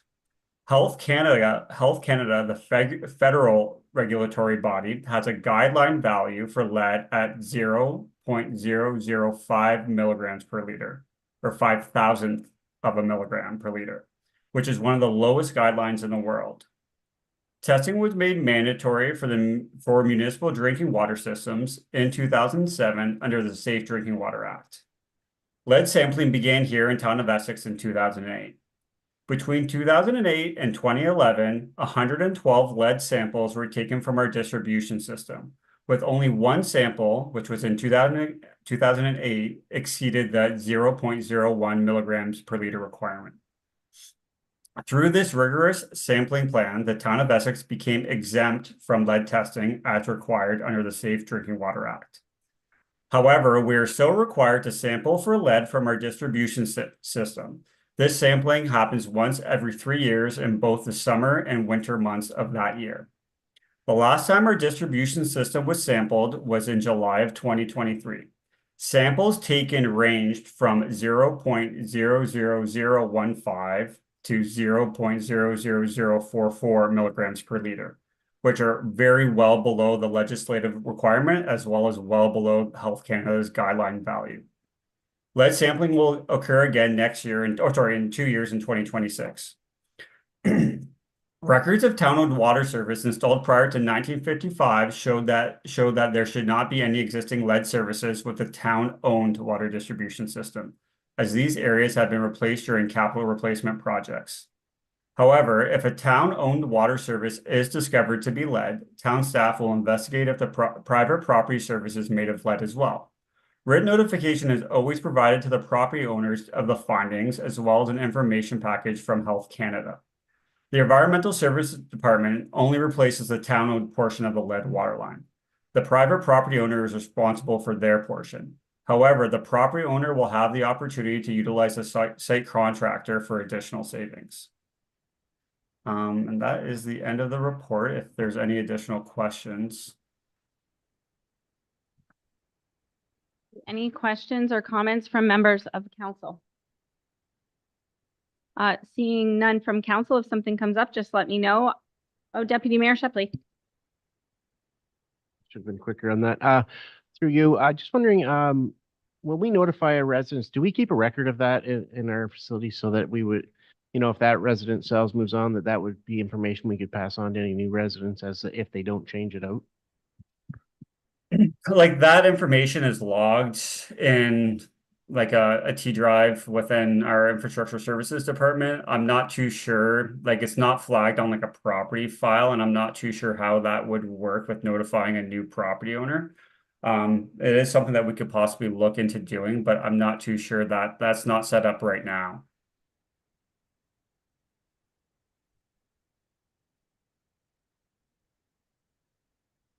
Yes, through you, your worship. Other question is, do we offer any type of lead testing for residents? Through your worship, lead. So like, you're asking for lead testing within the home itself, like private plumbing system? Correct. Yeah. So we, as the utility, we don't perform the sampling within the private plumbing system. The homeowner can contact the local health unit or our local lab here in Windsor to perform a private plumbing sample for lead or any other water inquiry that they have. That's the available for them. Good, that's all I wanted. Thank you for your report. Do you know when the last year that we found a lead pipe in our water distribution system was? I think that was one of the reasons why I raised this report, because I think it was just recently. Erwin, do you recall? I'm sorry, Mayor Bonnie, can you repeat that? You broke up there at the beginning there. Apologies. Okay. Do you know when the last time we found a lead pipe in our water distribution system? I believe it was like recently, 2021, 2022. It would have been 2022. So in 2022, we did find a town-owned lead service on Irwin. It was done during routine maintenance. We were changing out a curb box for that actual property itself. The property owner had requested a water shutoff. We went there and the shutoff wasn't working. So we hydro excavated the area to replace the curb box and get it functional, which is when we realized that the service line coming in was of lead material, and same with going to on the private side, so the private property owner's portion of the service. So that was in 2022, and we provided written notification to the homeowner that we were replacing the water service. At the time, the homeowner did not utilize our site contractor when we performed the change of the service. But I know that they did change the service. They did replace the service either later that year or early in 2023. But that is the last time that we discovered a town-owned lead service. We do find private properties lead services from time to time. Thank you. And just to follow up, in terms of our water distribution system, do we have a GIS mapping system that shows like the type of pipes so that we can be rest assured that they're phased out now? Yeah, Through you, Mayor Bondi. Yeah, we do have a GIS system, and we do keep our GIS system quite up to date. We just recently purchased last year a GPS stick for our operators, which they're able to actually go out and pick up different services, different connections. They can change connection type, add notes to the material type, and that goes to our GIS tech to get implemented to our GIS system. So yes, we do keep an inventory and up to date of our assets and our service connections. Thank you. And I want to thank you again for the report. And without any further questions, looking for a mover and a seconder, that the environmental services report be received for information. Moved by Deputy Mayor, seconded by Councillor Mady, and hopefully Andy Graff was called just because his institutional knowledge, and we ruled out anything that he has up here, which I'm sure you did as well. All in favor? And that is carried. Moving on to South Talbot pedestrian crossings. We will go to Mr. Nucio to walk us through it.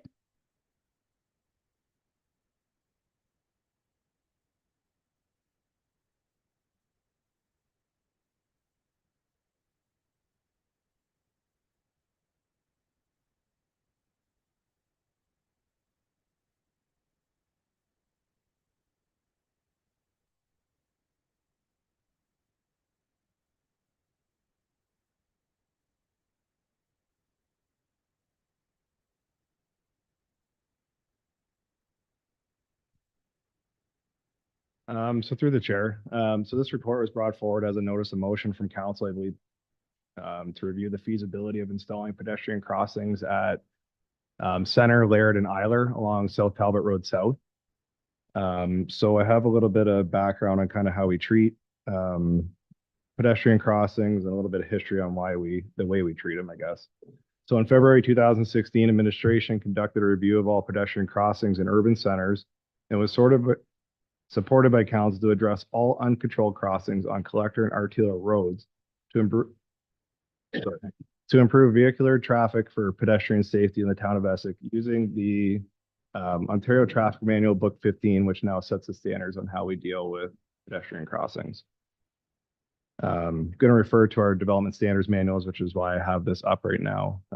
As per the development standard manual for the town of Essex, all collector roads within the town are required to have sidewalks on both sides of the road to facilitate pedestrian traffic. So in this case, we don't have a sidewalk on the east side of the road, which is present now, but we do have a trail on the opposite side of the road, which runs parallel to number 3 highway. So along South Talbot Road, there are 2 control crossings, which are the blue dots on this map. And so one of them would be at Victoria Avenue and South Talbot, and the other would be at Bryan Avenue and South Talbot. Both are controlled crossings with stop signs that pedestrians can use safely to cross the road as it is and have curb cuts to access that new multi-use trail on the opposite side of the road. So the recommendation that we're putting forward tonight to move forward with would be the recommendation to address the pedestrian crossing on South Talbot from Bryan Avenue West to Victoria Avenue is to install a sidewalk on the east side of the road between those blue dots to facilitate our pedestrians. A little bit different than the request that came from the notice of motion, but based on development standards is the best recommendation that we have for this area. Can you go to the next picture, Diane?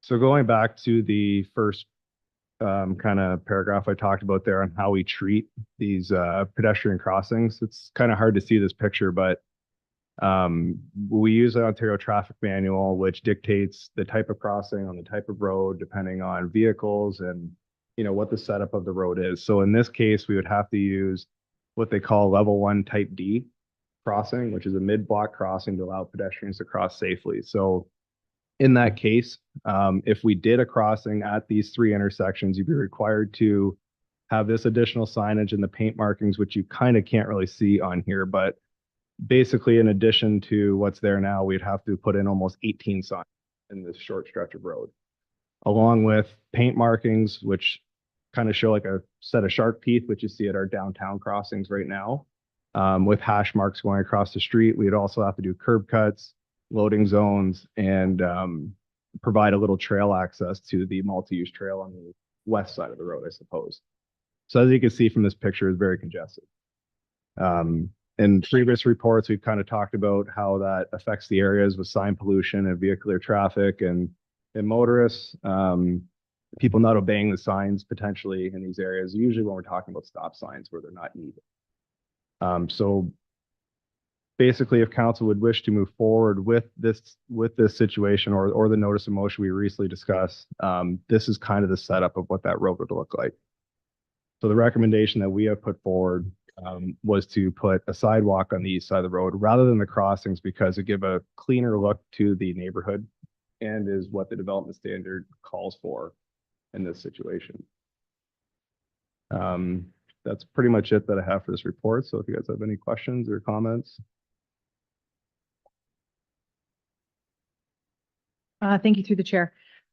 Do we have a cost to put in one of these crossings that you have that you just last shown with the signs and the teeth marks across the road? Is there a cost? Do we have a cost for that or a cost or a cost to put in the sidewalk? Now, just to say, I'm not for putting a sidewalk in on the north side of the road. I think that is not what I asked for. And you're correct in that 3 of them does look ridiculous, but we could add 1 or 2 and it wouldn't look ridiculous and it would make everybody happy. So do we have a cost to put in one of these crosswalks? Through the chair, I don't have an exact cost on these specific crosswalks. I will say that in comparison to doing a full sidewalk, potentially that full length of sidewalk could be more. But it definitely would be the more appropriate setup for this neighborhood. When thinking about the residents in that neighborhood, when you're talking about traffic and people not, obviously pay attention to the signs and stopping and going and driver frustration down there. And the sign pollution.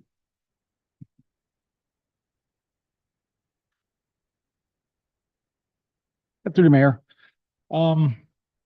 Yeah, and then putting a sidewalk in on the east side comes with its pros and cons too. The residents live there. Some might oppose it. They have to shovel it. So I get that. But the motion that was originally brought up was trying to resolve an issue of getting people from that residential area to access that trail.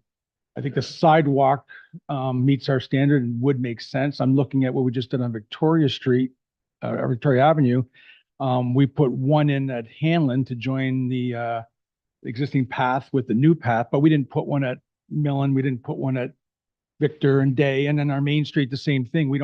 We have people that cross on their own merit wherever they want, but we didn't put them at every intersection we have. So I think it would be probably, and I'm just thinking also as a driver myself and accessing that road, it would, if I had to stop at every one of those, it wouldn't happen all the time, but the more stops I have to make, the more frustrated drivers get. We get a lot of complaints already down that road about the speeding, and now it'll be speeding, slamming on the brakes, speeding, all that kind of stuff. So might be the solution. There's gonna be a cost of doing the sidewalk, but I think it may be a better solution. I don't even know if I'd be in favor of just one.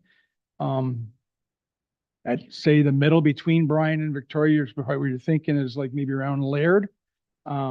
If sidewalks were there, then it would be no need for it. But if there's gonna be no sidewalks, then I could maybe live with one. My thought, if any.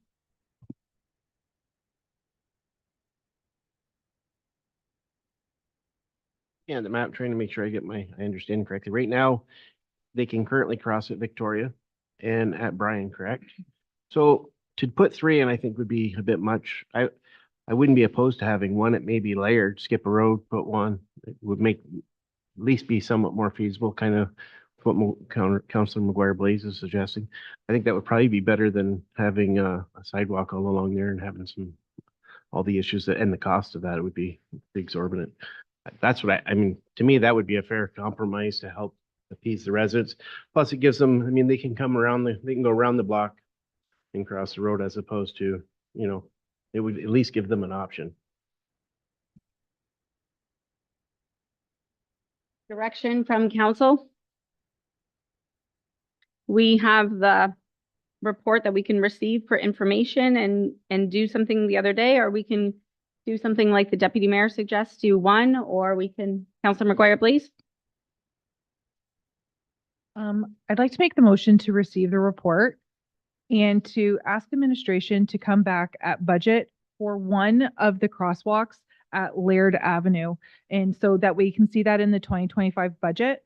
That's my recommendation. That's my whatever you call it. Sorry. Getting the motion, Councilor Garen? Okay, throw it at us. Let's see. There's a sidewalk on the east side from Victoria to Bryan. So we have both options. So the motion is that administration return with it costed out for one pedestrian crosswalk at Liard and the price for the whole sidewalk, just so we know what the price is. And that was seconded by Councilor Garen. And any other comments? All in favor? That is carried. Community Services Special Events Resource Team, the CERT application, looking to receive this report for information. Moved by Councilor Verbeek, supported by Councilor Allard. Director Morissette, you wants to speak to it?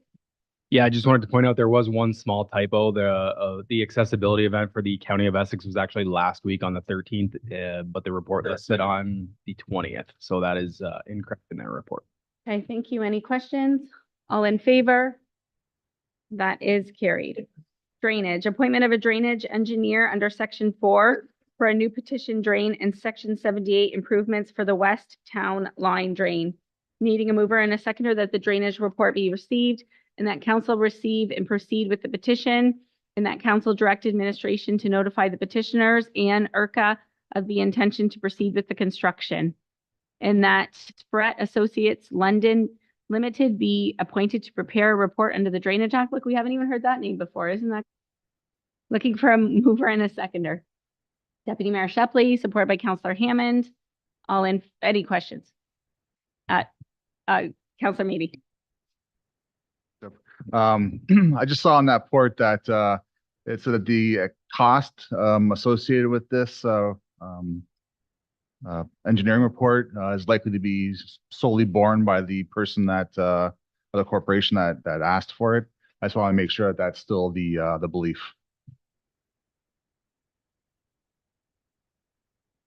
Through the chair, if that's how it was described in the report, I can't remember what the rationale was for that, because I believe we're talking about PepsiCo property for it's the East Town Line drain or was West Town Line?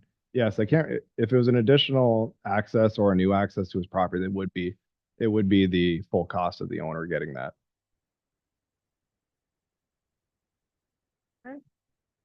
Opposed? That is carried. Drainage report 2024-08, best management practices for buffer strips. We'll go to Manager Nucio. Thank you. And through the chair, I'll just wait for the brochure to come up.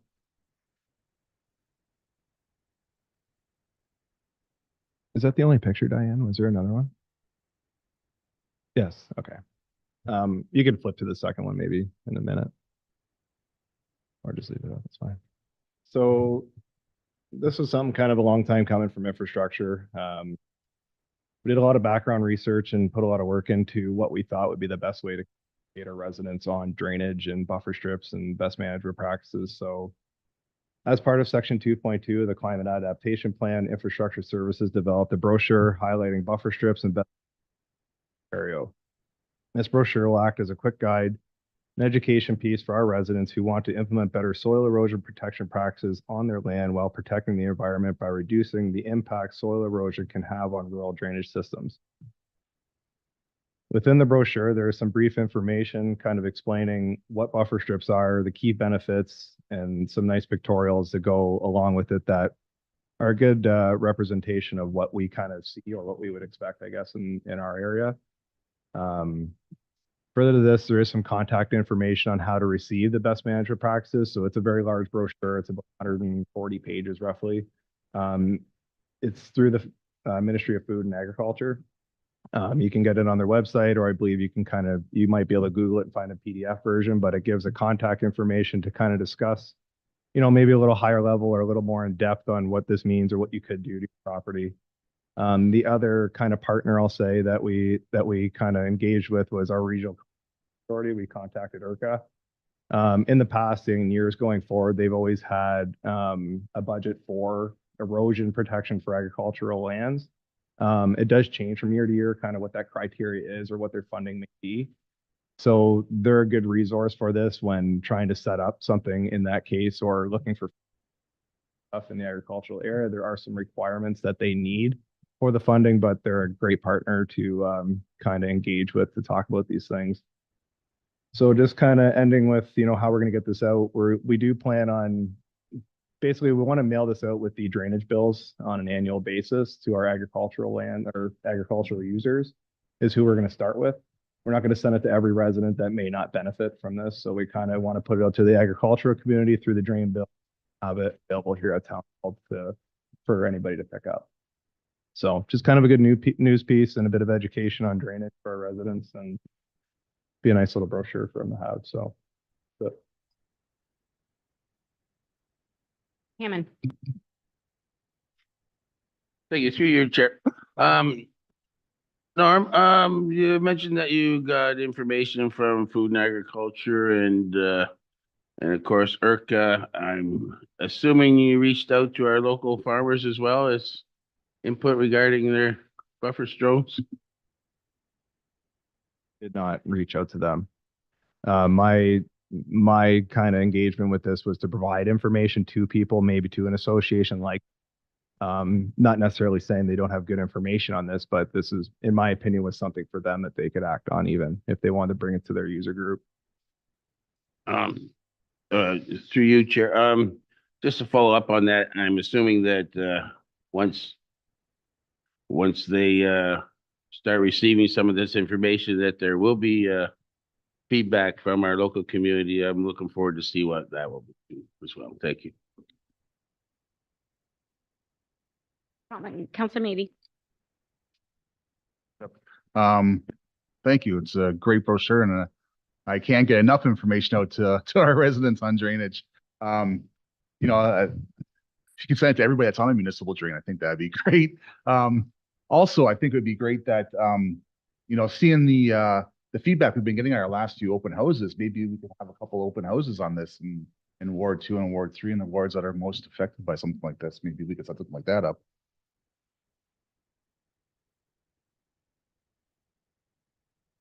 Great too. So I have a question. It looks in the pictures, it looks like the buffer strips are low. Is there any talk about like a row of trees? Because we're talking about erosion, but also if you go down roads like say Erie in Colchester, if it's windy, like you could just see like the snow blowing over the roads and like the topsoil blowing. Is there anything we can do to encourage like higher trees for like a natural snow fence? No real handcuffs on what type of buffer strip you can implement. Generally, we want to see them along waterways or, whether they're municipal drains or, natural water, be more tree areas. And you're going to see that more in a situation where you have more grade, more steeper slopes, or say a wider path to a natural drain. There might be more trees implemented in something like that. What we have to caution with our residents so we don't implement costs on them in the future or themselves is, we have to work around those trees. So things like that can be a good use, as tree lines between neighboring properties to reduce that. I'm not a huge promoter of along roadways or specifically along municipal drains if we have to work there, but we're not saying it has to be grass or bushes or anything like that. It's definitely open to discussion, so. Another thing, Norm, with the farmers' preference to tile their fields now, and how effective will the buffer zones be regarding the fields that are already tiled straight into the ditches? I don't know if they necessarily tie together. In my opinion, tile drainage is tile drainage. There shouldn't be major erosion from tile drainage as long as they're properly installed. The idea of a buffer strip is to improve water clarity and stop erosion, right? So stop major washouts and people's, fields that have low-lying areas that are carving out sides of our, our ditch banks that need to constantly be repaired and then accumulating sediment in the drains. So I don't know that they're directly tied. In my opinion, it's more for a soil erosion and clarity perspective. Further questions? If not, looking for a mover and a seconder that the drainage report be received for information and good work. This is good. This is Counselor Meady. Deputy Mayor Shepley, all in favor? And that is carried. Moving on to Legal and Legislative Services 2024-05 East Town Line Drain, that the following 3 members sit on the Drainage Board: Janice Daugherty, Daniel Bezaire, and Danny Sauve, to be appointed to sit on the members of the Court of Revision for the East Town Line Drain, scheduled for 5 o'clock, October 10th, 2024, and that bylaw 2372 be read a first, second, and provisionally adopted September 16th. Moved by Deputy Mayor Shepley, supported by Counselor Meady. Any questions? Seeing none, all in favor? And that is carried unanimously. Legal and Legislative Services 2024-06 Adams Sweet Drain Section 76 Assessment Schedule, that the following 3 members sit on the Drainage Board: Janice Daugherty, Daniel Bezaire, and Danny Sauve, be appointed to sit as the members of the Court of Revision. Same date, bylaw 2371. Councilor Meady, Councilor Verbeek, any questions? I do have one, not really related, sort of. So we're getting a lot of drains that are coming through, and I'm just wondering if at any point there could be like a public map that shows, the Adams Sweet drain was cleaned in 2024 and the Tom Bruce drain was cleaned in 2023. Is that something that's on our radar at all? That's something we do in-house right now. We used to kind of have a manual copy, which we're converting over to GIS. I don't know that we are looking public at this point, but it's definitely something we could consider. I think even at least for members of council, so we can understand just how often they're cleaned, and when people ask, people move into a town and they'll say, my drain's never been cleaned, or it's always cleaned. It's just, it would be a useful tool, kind of like traffic counts or the street light data. All in favor of getting that map? No, just joking. That's carried. Look it in. Parks and Facilities, results for supply of janitorial services, Town of Essex. Looking for a mover and a seconder that the report be received and that council award the supply of janitorial services to be cleaning building maintenance until July 31st, 2026, and that council allow the contract to be extended till 2028 pending B Clean building maintenance fulfills the RFP requirements. Looking for a mover and a seconder on this. Councilor McGuire Blaze, supported by Councilor Allard. Any questions? Councilor McGuire Blaze. Thank you through the chair. Can I ask, what was the last contract? What was that one awarded for? What are our cost differences here? What are we going from and to?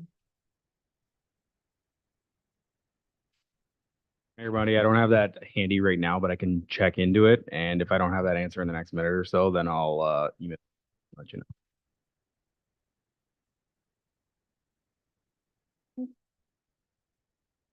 Seeing none, all in favor? Opposed? That is carried. Community Services Special Events Notice, Colchester Bar and Grill, that the Community Services report be received and that council approve closing Sydenham Street between Sullivan and County Road 50 in Colchester on September 29th from 2 to 6 for the Windsor Essex Therapeutic Riding Association fundraiser.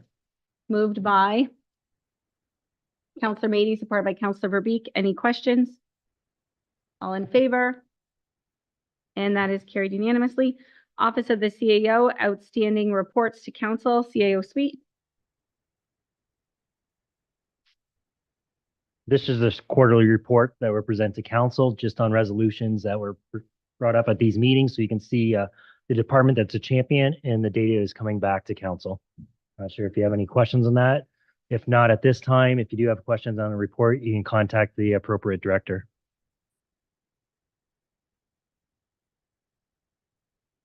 Looking for a mover and a seconder, or do we have a mover?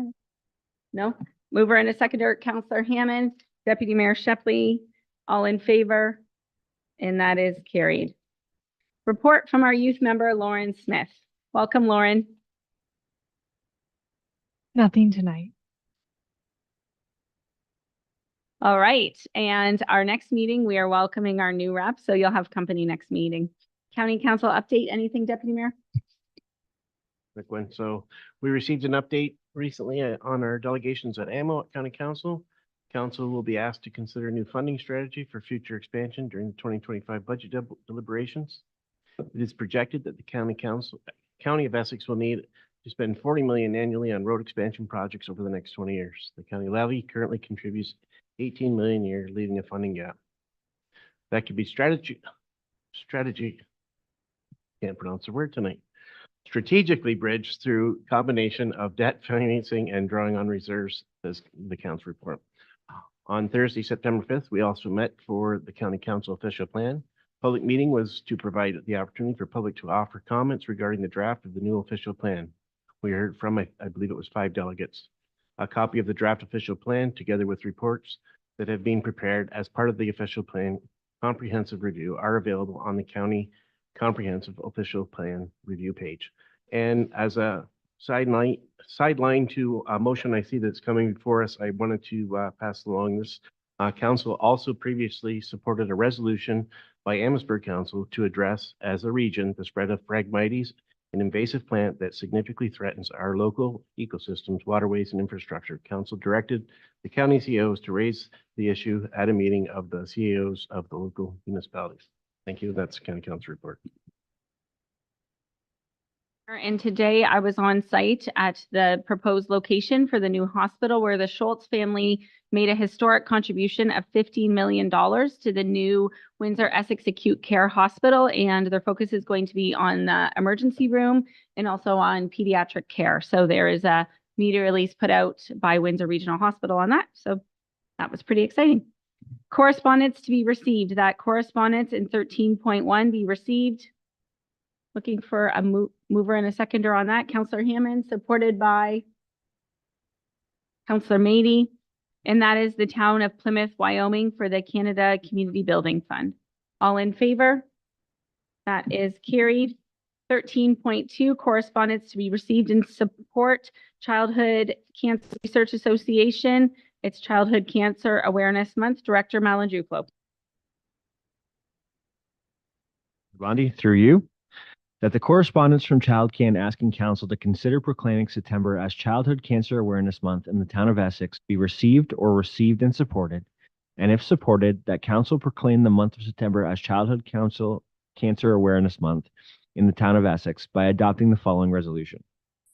Whereas September is officially recognized internationally as Childhood Cancer Awareness Month, whereas the most recent data shows that cancer remains the leading cause of disease-related death in children, whereas cancer in children affects aspects of their physical, emotional, and social development, as well as their family and school life, effects which research shows are long-lasting, whereas ChildCan believes childhood cancer must be designated a child health priority and that support services for families are critical, whereas ChildCan raises awareness and funds to provide personalized, responsive, and compassionate programs and services to families facing the childhood cancer journey from diagnosis through treatment, post-treatment care, or bereavement, whereas organizations which support families dealing with childhood cancer are working together to raise awareness of this disease and its devastating effects, as well as raising funds to support the affected families and children, and whereas raised awareness and funds will help these families and children deal with the emotional and financial toll.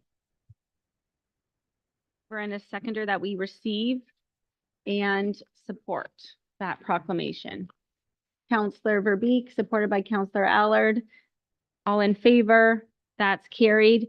Therefore, I, Sherry Bondi, Mayor of the Town of Essex, do hereby proclaim September 2024 as Childhood Cancer Awareness Month. And we have our flag. Is it still up?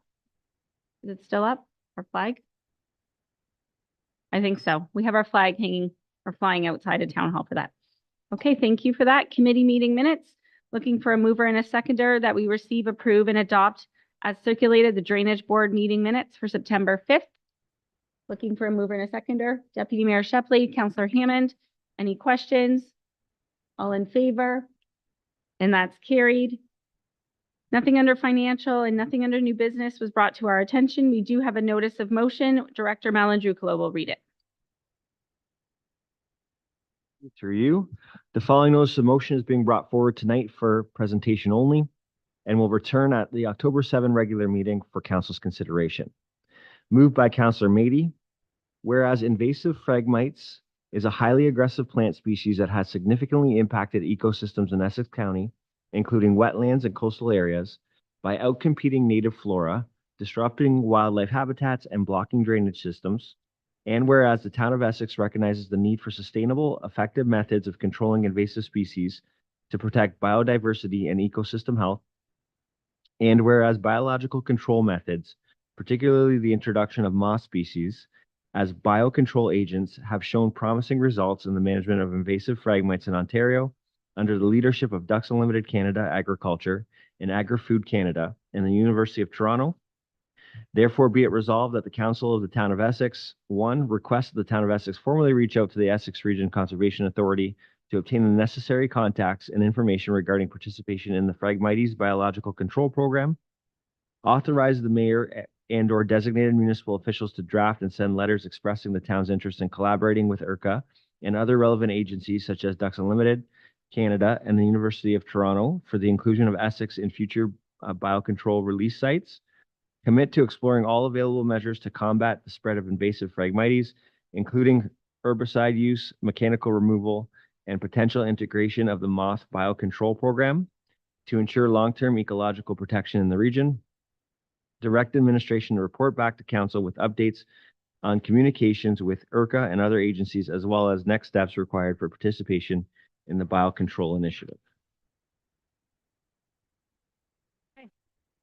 Nice motion. Reports and announcements from members of council. I don't remember where we started, so let's just start here. Councillor Hammond? Councillor Mady? Deputy Mayor Shepley? Thanks. Just another shout out for the mug run in McGregor coming up September 28th. I'm really disappointed I'm going to be out of town for it, but anybody that wants to go, you can still find tickets, and I think you can get tickets at the door.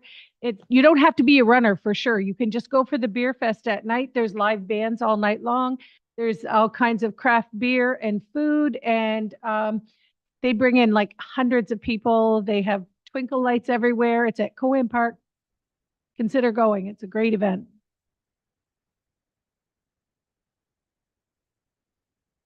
Require a third and final reading. Bylaw 2366 being a bylaw to establish a subsidy program in the town of Essex. That bylaw 2366 be read a third and finally passed. Moved by Deputy Mayor Shepley, supported by Councillor Guerin. All in favor?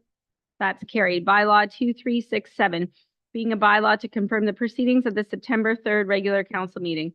Being a bylaw to be read a third and finally passed on September 16th. Moved and seconded Councillor Guerin. Councillor Hammond, all in favor? That's carried. Bylaw 2370, being a bylaw to authorize the execution of an agreement between the town of Essex and the corporation of the city of Windsor. Need a mover and a seconder. That bylaw 2370, an agreement between the town of Essex and the city of Windsor be read a first, second, and third time, finally passed on September 16th. Councillor McGuire-Blaze, Councillor Allard, any questions? All in favor? That's carried. Bylaw 2369 being a bylaw to confirm the proceedings of September 16th regular council meeting. Moved by Deputy Mayor Shepley, supported by Councillor Guerin. Any questions? All in favor? And I need a motion to adjourn. Councillor Mady, Deputy Mayor Shepley, all in favor. Thank you for joining us tonight and see you next time.